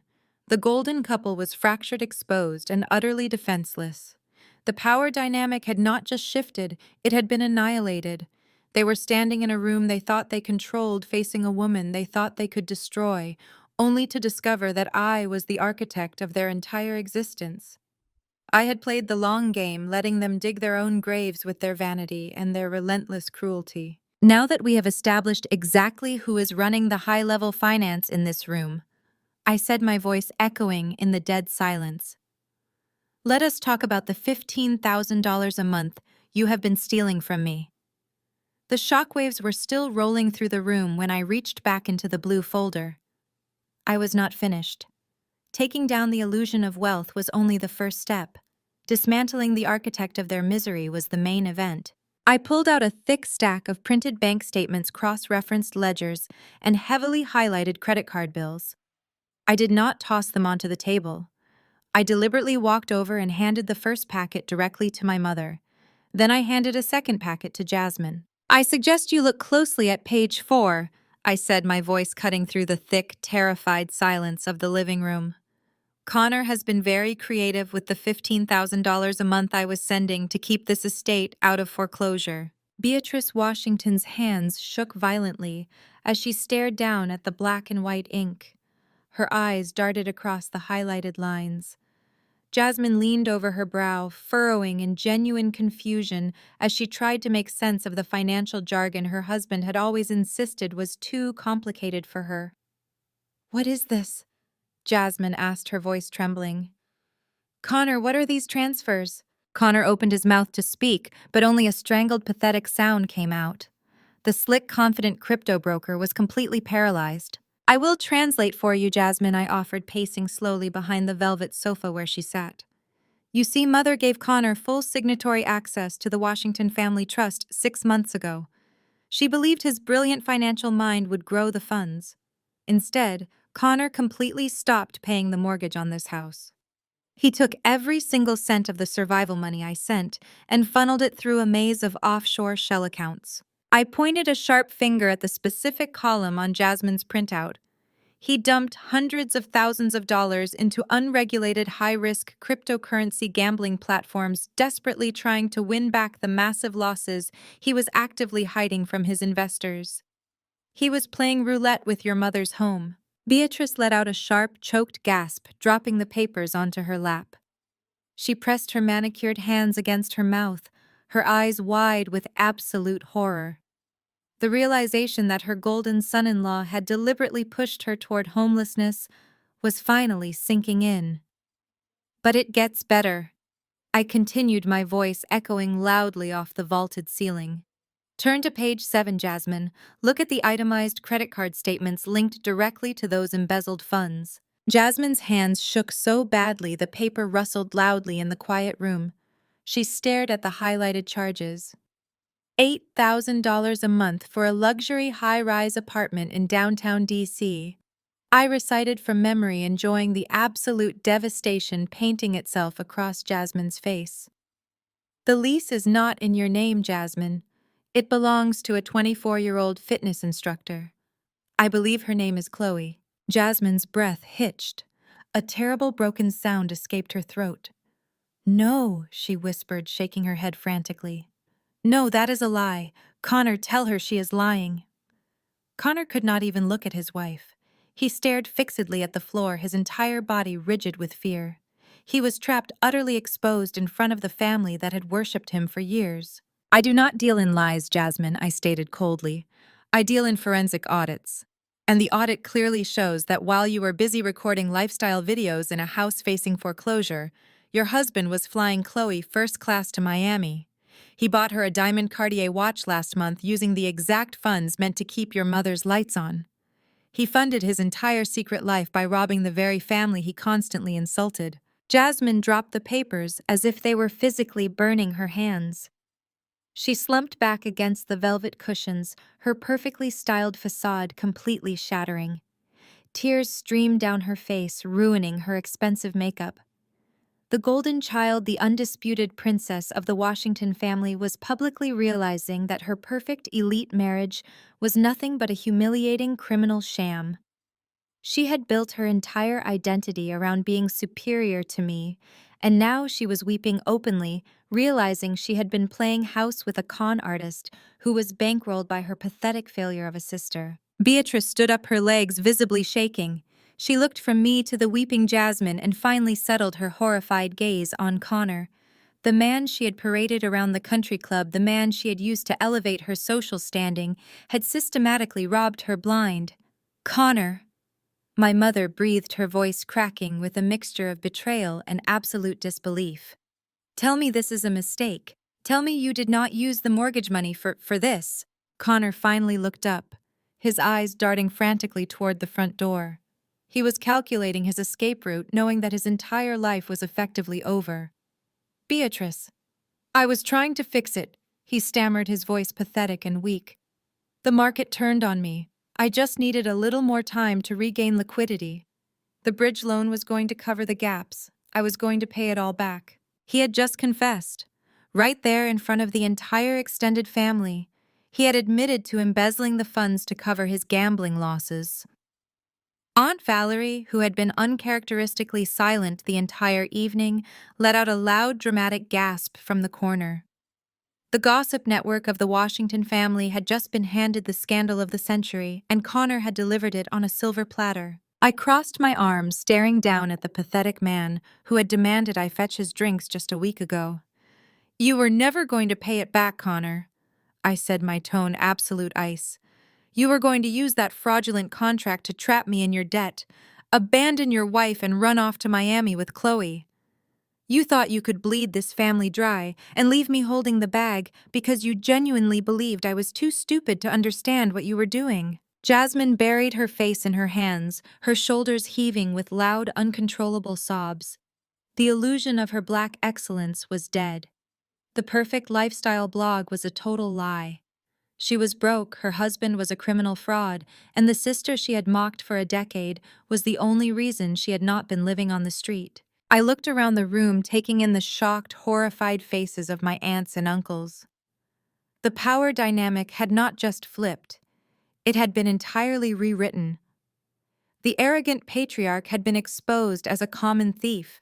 The golden child was shattered, and the scapegoat was standing tall, holding all the evidence needed to send the architect of their misery to federal prison. I turned my attention back to my mother. She was clutching the edge of the velvet sofa, looking at me with wide, terrified eyes. The anger and condescension that had defined her relationship with me for 32 years were completely gone. She was finally looking at me not as a disappointment, but as her absolute master. Now that we have cleared up the misunderstanding about Connor's financial genius, I said smoothly, let us address the immediate future of this estate. My mother swallowed hard, her eyes darting nervously around the grand living room she had prized above her own flesh and blood. The reality of my words was slowly penetrating the thick wall of her delusion. She looked at the vaulted ceilings, the silk drapes, and the expensive art on the walls. Her breathing quickened as she pieced together the financial puzzle I had just laid out. Nia, wait, Beatrice stammered, taking a tentative step toward me. Her voice was suddenly soft pleading, stripped of all its former venom. If you are Nova Holdings and Nova Holdings owns the primary debt on this house, then everything is actually fine. You have the power to fix this. You can just forgive the debt. You can clear the ledger right now. We are your family. You saved us from foreclosure 3 years ago. You can just wipe the slate clean today. It is just paperwork to you. Jasmine looked up from her tear-soaked hands, a glimmer of desperate hope flashing across her ruined face. Yes, Nia, Jasmine choked out, her voice raw. You have hundreds of millions of dollars. This house is nothing to a billionaire fund. You can make this go away. You have to. I stood perfectly still, letting their pathetic, entitled pleas echo in the silent room. They were still trying to use me. Even after I had exposed their golden boy as a federal criminal, even after I had proven that they were living on my secret charity, their very first instinct was to demand another handout.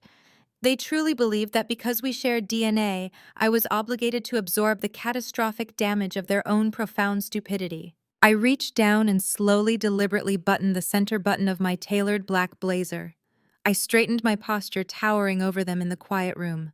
I looked down at my mother and sister, projecting the absolute, unshakable authority of a corporate executioner. I could have fixed a simple missed mortgage payment, Mother, I stated, my voice echoing off the high ceiling, cold and absolute.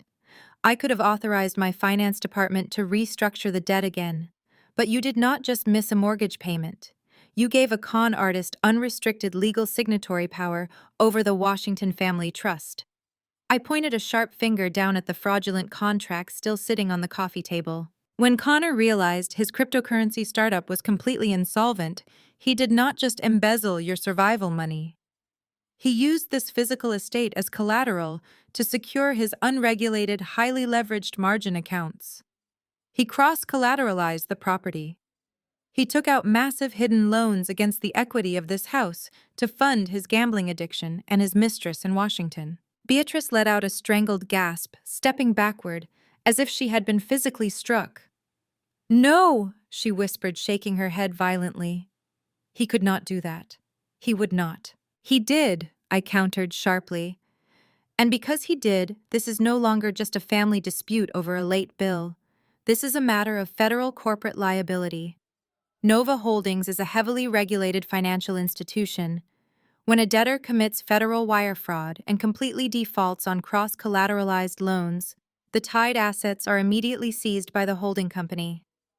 I am the chief executive officer, but I am absolutely not going to commit corporate fraud or breach fiduciary duty to cover up your son-in-law's federal crimes. The remaining color drained entirely from my mother's face.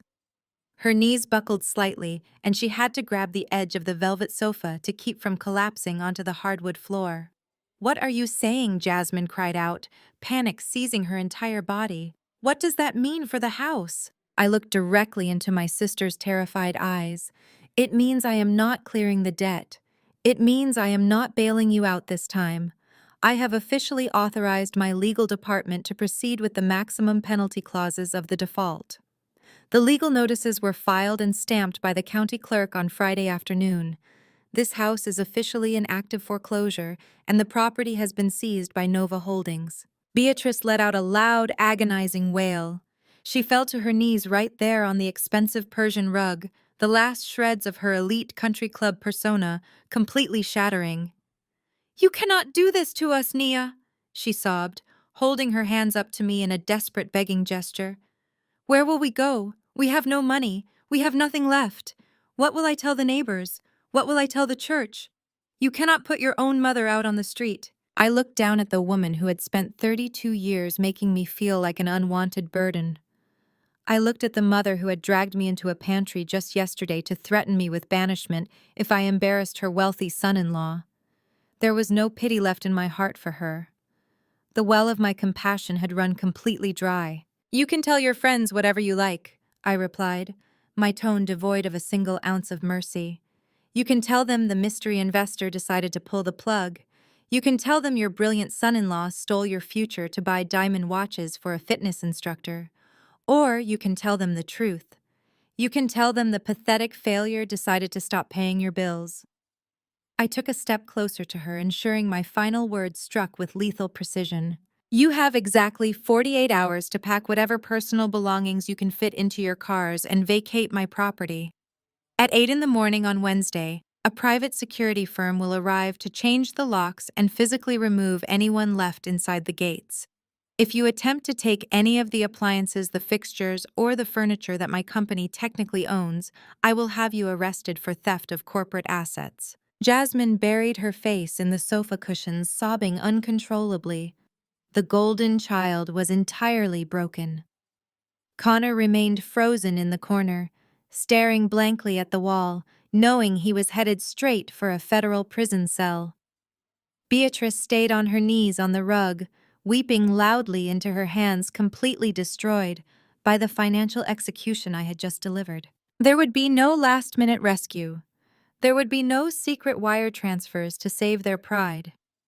The illusion of the Washington family elite was dead, and I was the one who had finally nailed the coffin shut. Before anyone could utter another word of protest, a sharp, piercing sound shattered the oppressive silence of the living room. It was not the string quartet, nor the chatter of the remaining party guests outside.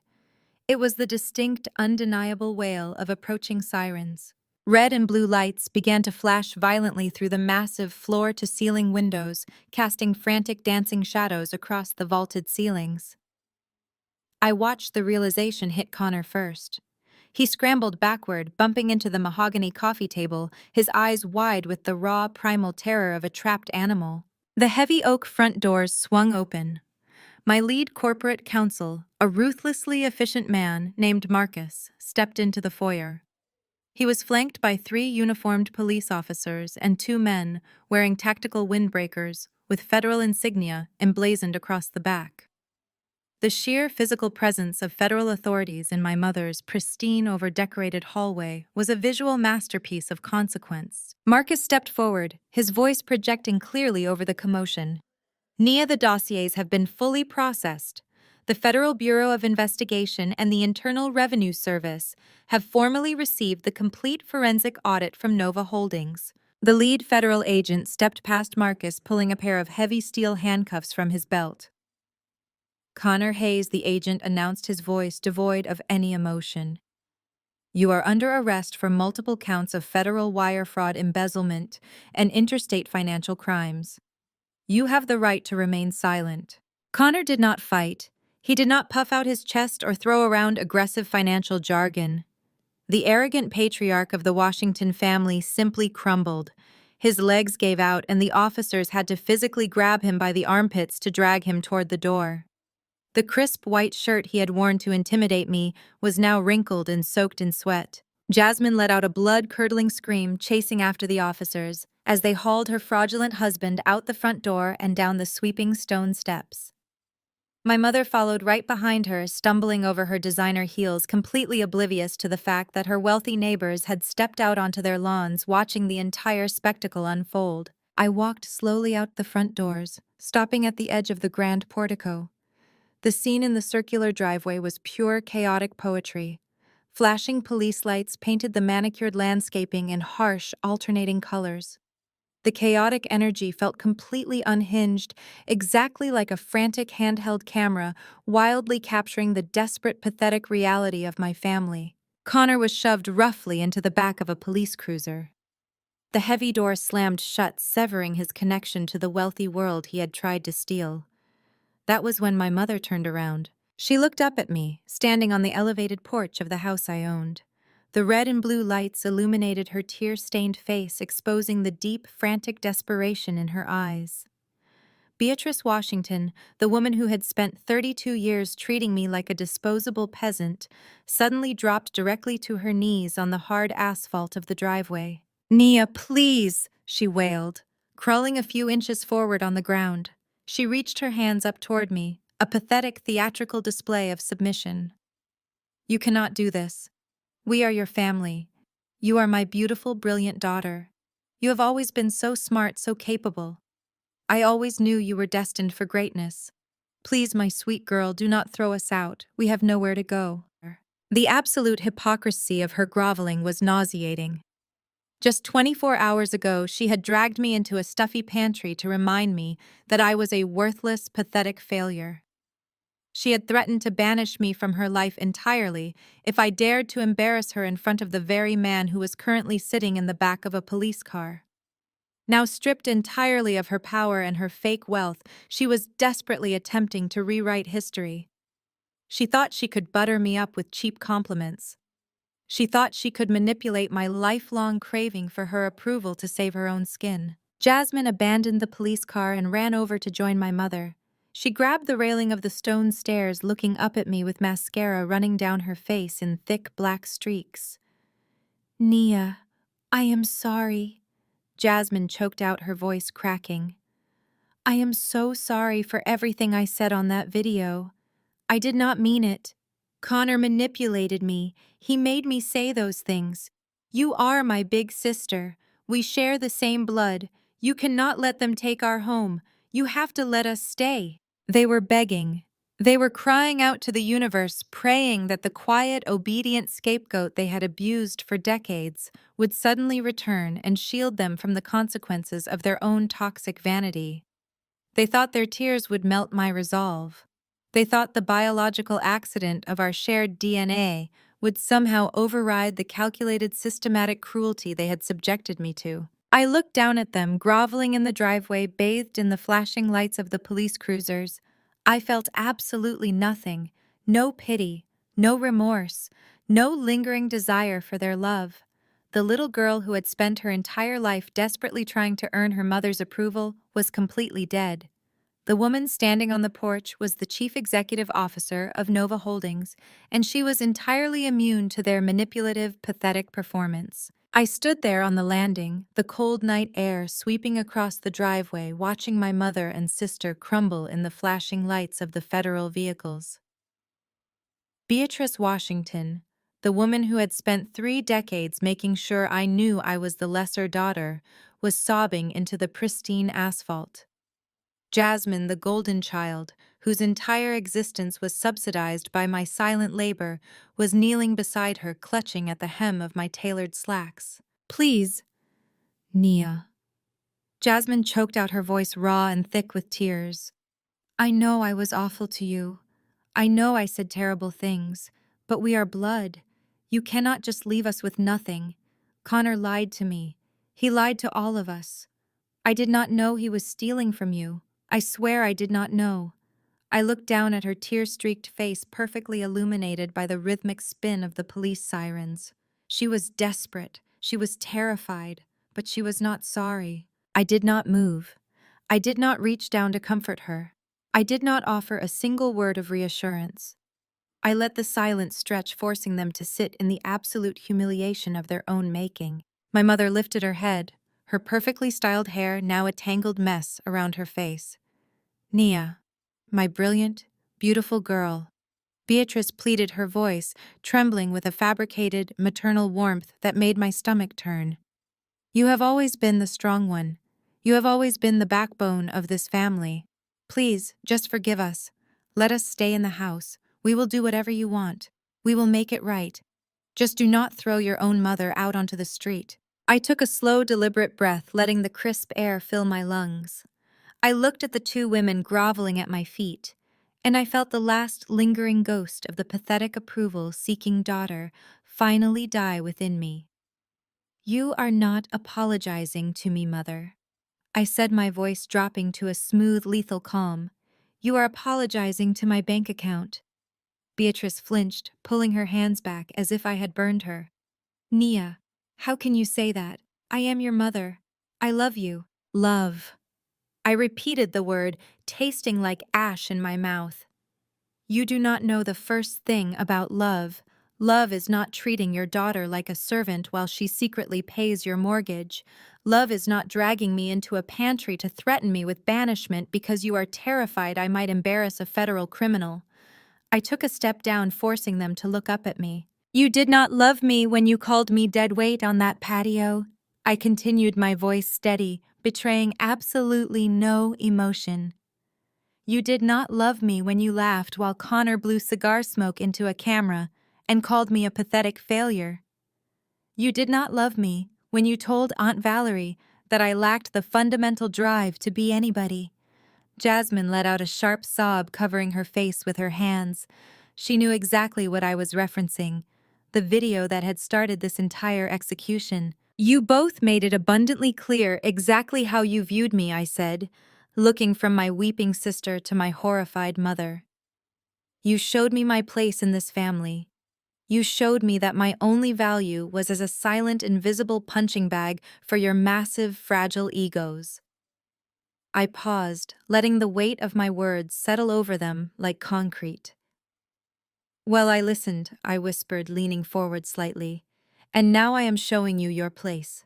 Beatrice shook her head frantically, her tears cutting fresh tracks through her expensive foundation. Nia, please. We were wrong. We were so wrong. Just give us another chance. We will change. I promise we will change. You will only change your tactics, I corrected her coldly. You will only pretend to respect me because I hold the deed to the house you desperately want to live in. If I bail you out tonight, you will spend the rest of your lives resenting me for it. You will hate me because my success is the ultimate proof of your failure. I will not spend the next 30 years funding your delusions and waiting for the knife in my back. But we have nothing, Jasmine cried, her voice cracking. The cars are gone. Connor took everything. The bank accounts are frozen. Where are we supposed to go? I stood back up, straightening my posture. I looked out past them toward the street where the neighbors were still watching the spectacle unfold. There are plenty of affordable apartments in the suburbs, Jasmine. I stated, my tone entirely clinical. I suggest you start packing. You have 36 hours before the security firm arrives to change the locks. Do not make me call the authorities to have you physically removed. It would be a terrible look for your lifestyle blog. I turned my back on them, walking slowly up the stone steps toward the heavy oak doors. I did not look back. I did not falter. Nia, my mother screamed, her voice echoing shrilly in the night air. You cannot do this. You are destroying this family. I stopped at the threshold, my hand resting on the brass handle of the door. I did not turn around. I am not destroying anything, I said quietly into the night. I am simply refusing to fund the illusion anymore. The family destroyed itself a long time ago. I walked inside and pulled the heavy doors shut behind me. The heavy thud of the oak ceiling perfectly into the frame was the most satisfying sound I had ever heard. I stood in the grand foyer of my property, listening to the muffled, frantic sobs of my mother and sister outside. The emotional tether was completely severed. There was no guilt. There was no lingering sense of obligation. There was only absolute, pristine closure. I had not just survived their abuse. I had weaponized their arrogance and used it to completely dismantle their reality. I had refused to be manipulated by blood ties or manufactured guilt. I had reclaimed my narrative, my wealth, and my peace. I walked past the floral arrangements and the crystal champagne flutes moving through the silent, empty house. The party was over. The guests were gone. The performance had officially ended. I pulled out my phone and sent a brief text to my corporate security team confirming the lockdown schedule for the property. Then I walked out the back door, heading toward the service driveway where my reliable 10-year-old Honda was parked in the shadows. It was time to go home. I stopped just inches from the driver's side door of the battered sedan. For a decade, that car had been my ultimate camouflage. It was the perfect prop in the theater of my supposed poverty, a shield that kept my family completely blind to my actual reality. I reached into my pocket, pulled out the keys, and tossed them to the lead security officer who was patrolling the perimeter of the driveway. Donate it, I told him calmly. I will not be needing the disguise anymore. I turned away from the service drive and walked back around toward the grand front gates of the estate. A sleek midnight black Maybach was idling silently at the edge of the street, completely ignoring the chaotic flashing red and blue lights of the remaining police cruisers. My personal driver David stood patiently by the open rear door, his posture impeccably straight. I stepped into the plush custom leather interior of the vehicle. The heavy door closed with a solid, isolating thud, instantly muting the chaotic noise of the sirens, the shouting, and the pathetic sobbing I had left behind. I sank back into the luxurious seat and let out a long, steady breath.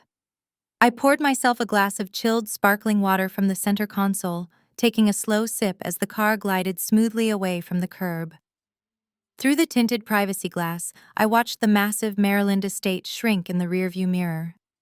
My private security team was already moving across the manicured lawn, officially locking down the perimeter and securing my corporate asset. The heavy wrought iron gates swung shut, sealing my family inside their temporary 48-hour purgatory. I closed my eyes and felt a profound physical weight lift off my chest. The suffocating chapter of my life as the Washington family scapegoat was permanently closed.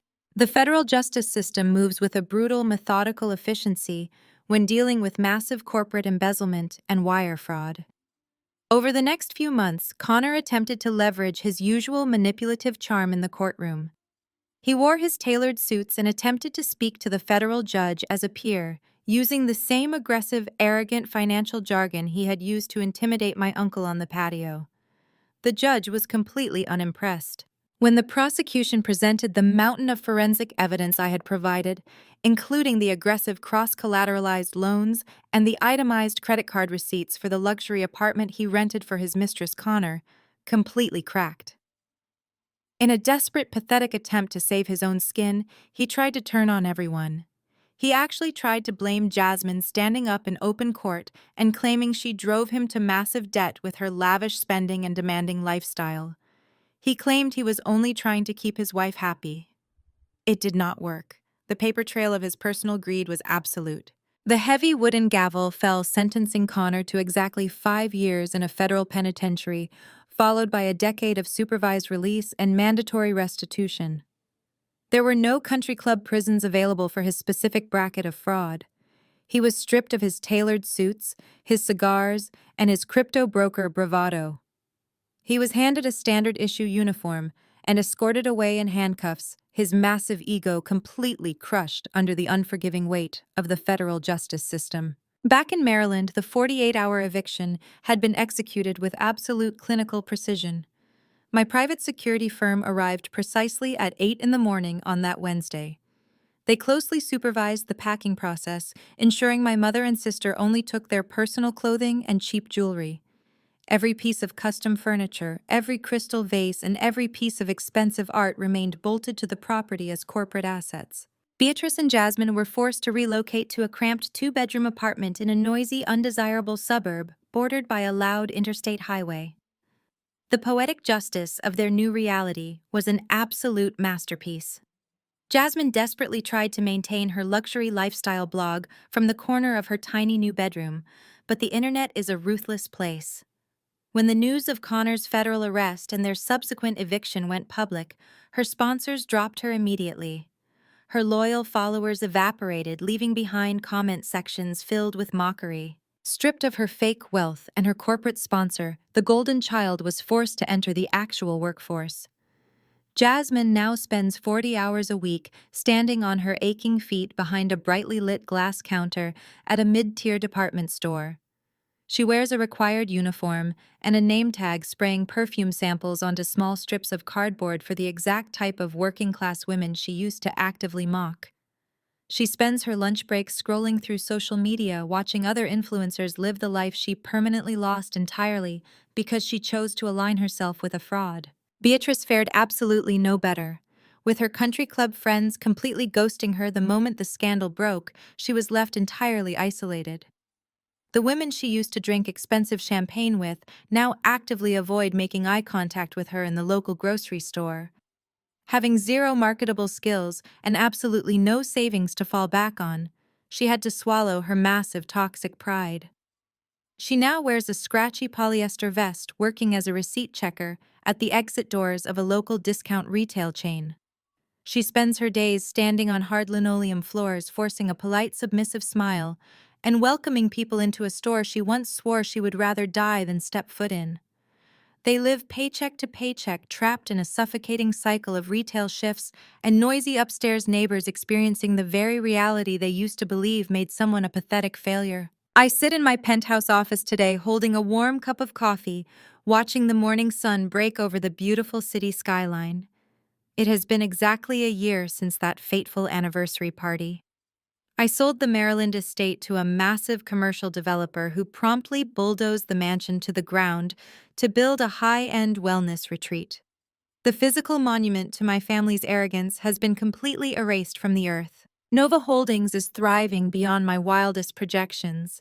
I have recently shifted a significant portion of our investment capital toward genuinely innovative minority-owned tech startups. I am funding brilliant, hardworking entrepreneurs who actually understand the value of transparency and dedication, the exact opposite of the man my family chose to worship. My life is quiet, rich, and completely devoid of toxic drama. I no longer check my phone anticipating a barrage of insults or demanding orders. I wake up every single day enveloped in total peace. People often ask me how I could walk away from my own blood so easily. Society conditions us to believe that family is an unbreakable, sacred bond. We are taught that it is an unconditional contract requiring you to endure endless disrespect, manipulation, and financial abuse simply because you share a genetic lineage. This is especially true for successful women who are expected to carry the burdens of their entire family on their backs, acting as silent mules for everyone else's comfort. But that is a toxic, dangerous lie designed to keep victims trapped in the orbit of their abusers. My mother and sister demanded my absolute loyalty while actively plotting my ruin. They demanded my financial protection while publicly insulting my character. They wanted all the benefits of my quiet success without ever once acknowledging my basic humanity. I learned the hard way that love is not a financial transaction, and loyalty should never be a one-way street lined with insults and mockery. You do not owe your peace of mind to people who are committed to misunderstanding you. You do not owe your hard-earned resources to people who view your very existence as an inconvenience. Walking away from them was not an act of cruelty. It was the ultimate necessary act of self-preservation. I look out at the sprawling city I conquered, surrounded by the quiet, beautiful life I fought so hard to build from the ground up. I have surrounded myself with genuine friends, brilliant colleagues and mentors who value my intellect and fiercely protect my spirit. I created my own tribe from scratch, built on a foundation of mutual support and honesty. I take a slow sip of my coffee, leaning back in my ergonomic leather chair, feeling absolutely no guilt for the miserable life I left them to navigate alone. Blood does not make a family. Respect does.